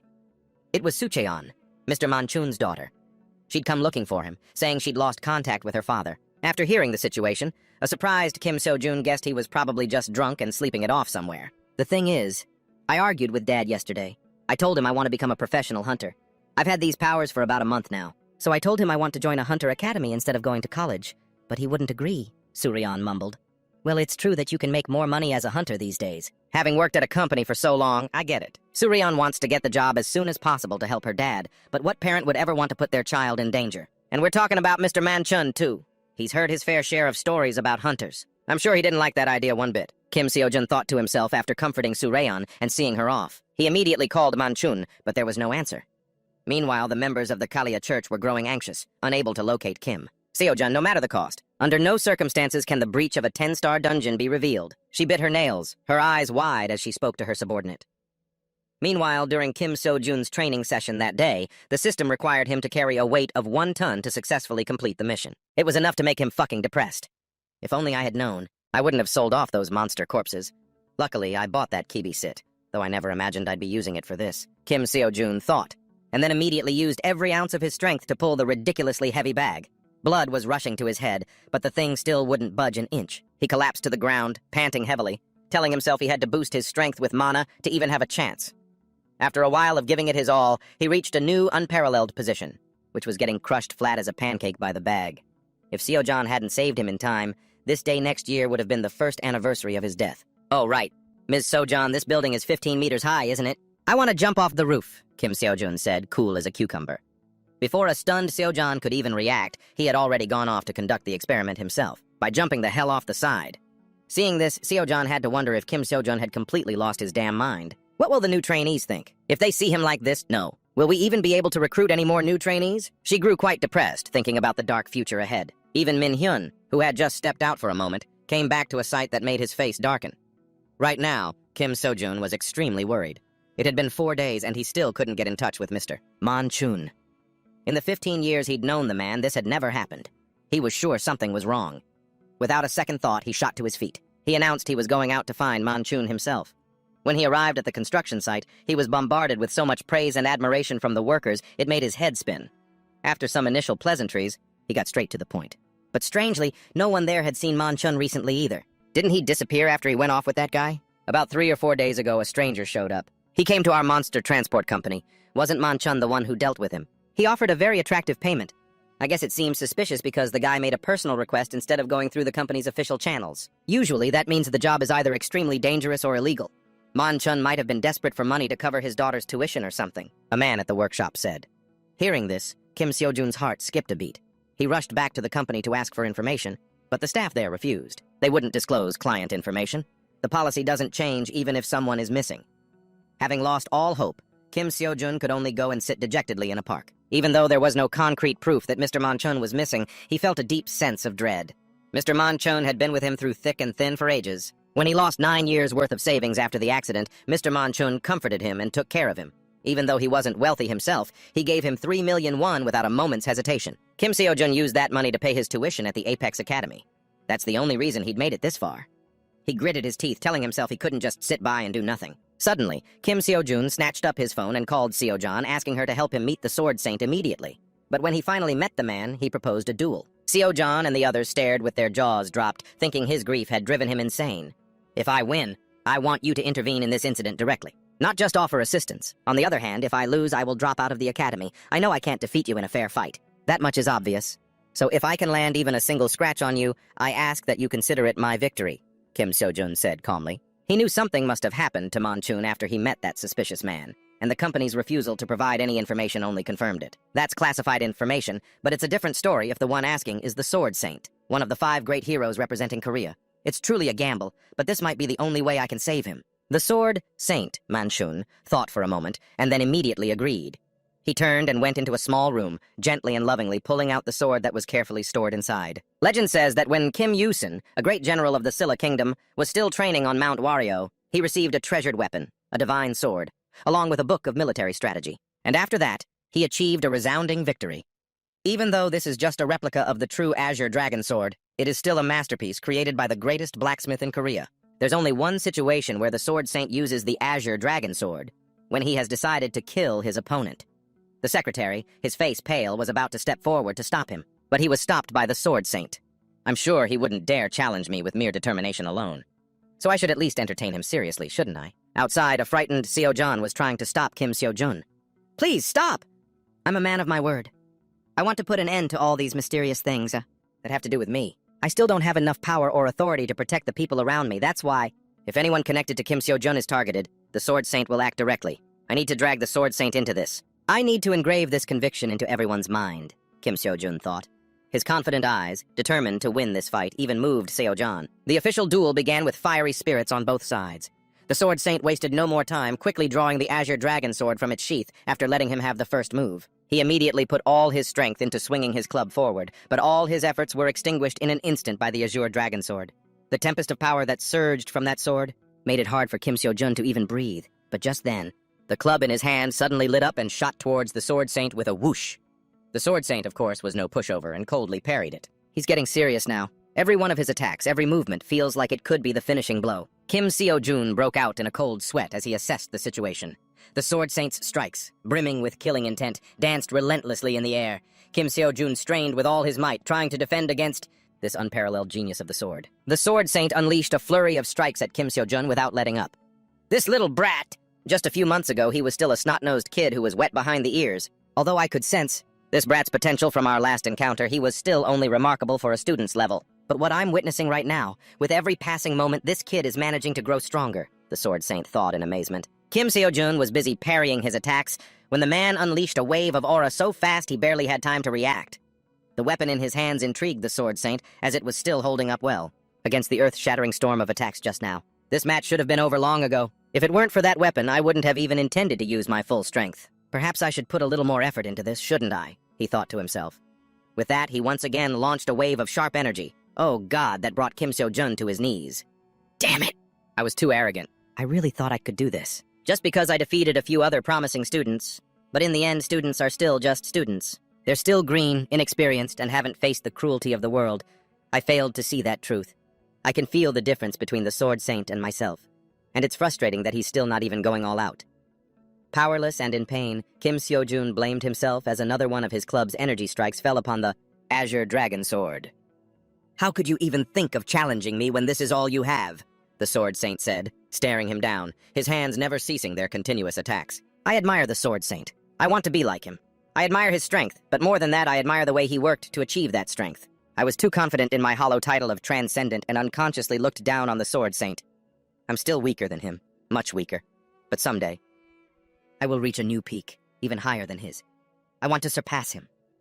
A living legend, Kim Seo-jun refused to give up, continuously parrying even while getting his ass handed to him by the Sword Saint. Suddenly, for a brief moment, he felt the weapons in his hands become weightless.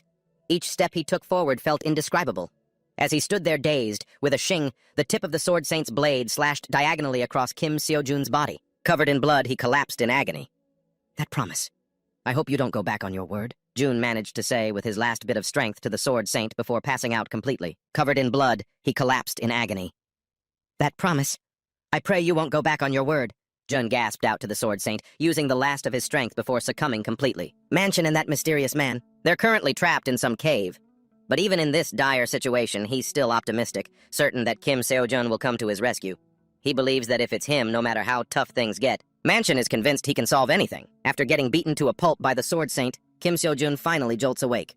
Just then, the door suddenly flies open and the Sword Saint strolls in with his chin held high. Without a word, he tosses him the Azure Dragon Sword, that family heirloom, leaving everyone completely stunned and speechless. "Quit your yapping. I'm just keeping a promise. With that sword as a sign, everyone in the association will know what to do. I'd rather let you do what you want than have to deal with it myself, so get it done right," the Sword Saint said. To think he'd actually hand over such an incredible top-tier sword to Kim Seo-jun. The Professional Hunters Association is a government agency that manages and supervises the local hunters. It is also a for-profit organization established by professional hunters to serve their own interests. Before Kim Seo-jun now stands Lee Ta-bum, the chairman of the Hunters Association. He's all smiles on the outside, but inside, a storm is raging that no one can see, especially when Kim Seo-jun suddenly shows up with the Azure Dragon Sword. Just 3 days ago, the Black Saint had stormed in to see Ta-bum, demanding he immediately transfer 3 billion won to Kim Seo-jun. And now the man himself is here in person. This is really not good at all. 4 days ago, a man named Seok Mansion went missing after entering a dungeon at someone's request. Since it's mandatory to inform the association before entering any dungeon, please tell me which one he entered and who he was with, Kim Seo-jun asked in a level voice. Hearing this, Ta-bum hesitated. His superiors had ordered him not to disclose that information to anyone. To stall for time, Ta-bum asked to verify whether this Azure Dragon Sword of yours is real or fake first. "If something happens because of this delay, are you prepared to take responsibility?" Kim Seo-jun retorted. Ta-bum, head in his hands, didn't know what else to do. He had to reveal that the Law Saint was investigating the 10-star dungeon break. At my request, he recently found a lead and went to a 6-star dungeon to investigate secretly. Wait a minute. Didn't the Black Saint say the Church of Justice was behind the sabotage of the 10-star dungeon? Something about this feels off. Feeling that this was highly suspicious, Kim Seo-jun stood up to leave. But just before he walked out the door, he turned back slightly and asked Ta-bum if he could use the Azure Dragon Sword as collateral for a loan from the association. A little later, a frantic Shujin called, asking Kim Seo-jun about her father. He calmly tried to reassure her, but Shujin couldn't help but panic when she heard her dad was trapped in a dungeon somewhere. Her mother died 11 years ago during a dungeon break. She sacrificed her own life to save her, and Shujin doesn't want monsters to take anyone precious from her ever again. That's the reason she wants to become a hunter. Kim Seo-jun gently reassured her again, then hung up. According to the association chairman, the Law Saint and Mansion had entered a dungeon with 6-star Triad monsters. Even though the Law Saint is old and frail now, he's still one of the 5 most powerful hunters. There has to be a reason they got trapped in a mere 6-star dungeon. It was probably a trap set by the Church of Justice to get rid of the Law Saint. In a situation like this, no one can help them but me. As Kim Seo-jun's mind raced, his phone suddenly chimed. It was a transfer notification from the Korean Hunters Association. Holy crap, that's amazing. I just used the Azure Dragon Sword as collateral, and I can't believe those guys actually agreed to the loan. Considering the sword's value, this is an absolute steal. This should be more than enough to buy the gear I need. I'm about to head into a place that even the Law Saint couldn't escape from, so I have to be perfectly prepared. With cash on hand, Kim Seo-jun went on a carefree shopping spree. After choosing and buying a weapon called Gungnir, he immediately set off for the Triet dungeon. Even though they're only 6-star monsters, hunting them is extremely difficult because they look just like ordinary trees. Kim Seo-jun didn't want to risk his life, but he couldn't pass up a chance to test his strength against them like this. He closed his eyes, circulating his inner energy. An indescribable alien sensation washed over him. Outwardly, it looked just like any other normal tree. But I also need to test the power of my new weapon. Kim Seo-jun took a deep breath, instantly drew his weapon, and hurled it straight at the tree. Just as the spear's tip was about to strike the trunk, it was suddenly deflected to the side. The Riat had actually dodged his attack, but it didn't stop there. It even used the force of the blow to fling the weapon right back at him. Its speed and destructive power were enough to make even Kim Seo-jun's eyes widen in astonishment. Gungnir, the spear Odin used to dismember Ymir, the first giant who created the 9 realms. After a fierce battle with the weapon, Kim Seo-jun successfully reduced the Riat monster to a withered, leafless stump. Look at this destructive power. It must have been forged from some incredible materials. Kim Seo-jun thought to himself as he tried to beckon Gungnir back with his hand. He had to focus all the mana in his body. just to get the weapon to return to its original position. The mana drain was on another level, leaving Kim Seo-jun completely exhausted and breathless. According to the legends, Gungnir is supposed to return automatically, but replicas always have their limitations. At my current level, I can only call it back once, but I'm sure the day will come when I can use this power freely. Until then, this ability, damn, like a disposable item. Good thing I pawned off the blue dragon sword. Kim Seo-jun chuckled to himself. After a few basic power strikes, he went deeper into the cave, continuing his search for Mansion. He was currently carrying the strange man on his back, desperately fleeing from the Gumiyas that were hot on his heels. As he ran, he slipped and fell with a thud. Trembling all over, he awaited the wrath of those monsters. Just then, the old man suddenly woke up and quickly used a temporary barrier to block their dark energy. "Leave me and run! I'll hold them off. I'm already an old man with one foot in the grave, if I hadn't brought you here in the first place." "This wouldn't have happened! Hurry and run!" he yelled at Mansion. After holding on for a while, he couldn't take it anymore and collapsed in pain.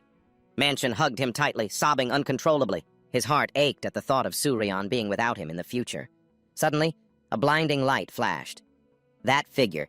It was definitely Kim Seo-jun. "I've found you." After telling Mansion to stay there and watch over the magic sword, Kim Seo-jun immediately charged towards the Gumiyas to draw their attention to himself. One man versus the monsters. They lunged at each other in a flurry of fists and kicks. The sheer force of the impacts was insane. Holy crap. No matter how many times I cut it, its body just keeps regenerating. At this rate, I can't even get close to it. I'll throw a Gumlia spear to pierce its weak spot. Kim Seo-jun gritted his teeth, ran to create some distance, and quickly snatched a Gumlia spear lying discarded on the ground. But unfortunately, Manchun and the Sword Saint still hadn't managed to get clear of the area. Kim Seo-jun's face went pale with panic because this meant he couldn't throw the Gungnir. The beast grew more and more ferocious. It spewed out countless streams of dark energy, roaring and rushing like a massive flood, putting Kim Seo-jun in an increasingly tight spot. After noticing the other two had run far enough away, he took his chance and made a bold thrust with the Gungnir straight towards the monster. It roared in agony and then cracked into pieces, the force blasted out like a hurricane. This time, Kim Seo-jun was able to flexibly use his mana to call Gungnir back to his side.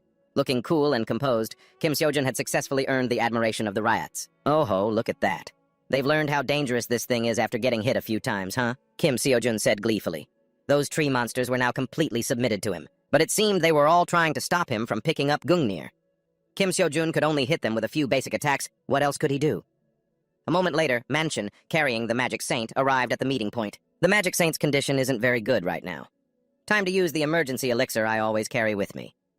This is just an emergency measure, but it should help him feel better. Kim Seo-jun gently lifted the Magic Saint's head and poured the medicine into his mouth.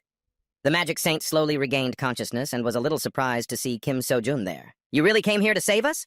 How did you know we were here? Wait, what about those riots?" Faced with the Magic Saint's barrage of questions, Kim Seo-jun cheerfully informed him that he'd taken care of everything. He wanted to know why the old man had brought Mansion to this place, to research the monsters. "I needed someone to move the corpses, and for a few personal reasons I needed to do it discreetly. But I couldn't do it alone in this old body of mine," the Magic Saint explained.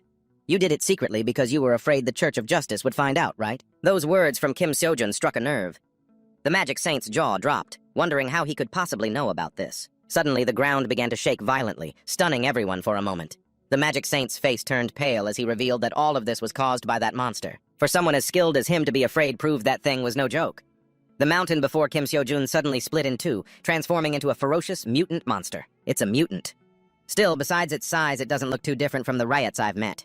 "Let's try to stay out of its sight and escape this dungeon," Kim Seo-jun suggested. "I've already tried, but it's impossible. Somehow, whenever we tried to escape the dungeon, it would detect us and give chase immediately. This was how the Magic Saint had gotten so injured. That monster isn't just an ordinary mutant. Its shell is too hard for magic to penetrate, and even if I could break it, its regeneration speed is so fast that it recovers instantly.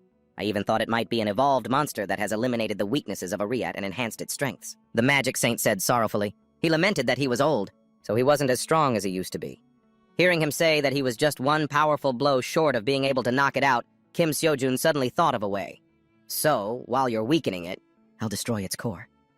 The Magic Saint reacted as if he'd been scalded, frantically worried that he wouldn't be able to hold out. "That's right. He only has the strength to talk thanks to my emergency elixir. It wouldn't be strange if he collapsed right now. Therefore, if we do this, we only have one shot," Kim Seo-jun thought. He suggested that he would be the one to draw its attention so the other two could get away. Seeing Kim Seo-jun's Gungnir up close for the first time, the Magic Saint's eyes widened in amazement. He was fired up and eager to carry out the plan with him. The time had come. Everyone immediately got into their fighting stances, preparing for an intense night of monster hunting. The plan is simple. Wait until it's weakened by the magic saint's sacred spell, then I'll pierce its core with this spear. Kim Seo-jun laid out the battle plan. First, he would lure it in and buy some time. The holy mage will pour all her power into casting a spell. Once it's weakened, I will destroy its core with Gungnir. However, there are two potential complications with this plan. First, I could die while luring it away. And second, it might attack the holy mage while she's casting instead of me. The first scenario won't happen as long as I perform well. But the second one, he thought with concern. Uncertain of the outcome, he admitted he'd have to leave it all to Mansion. The three of them cheerfully encouraged one another, steeling themselves for the brutal night to come.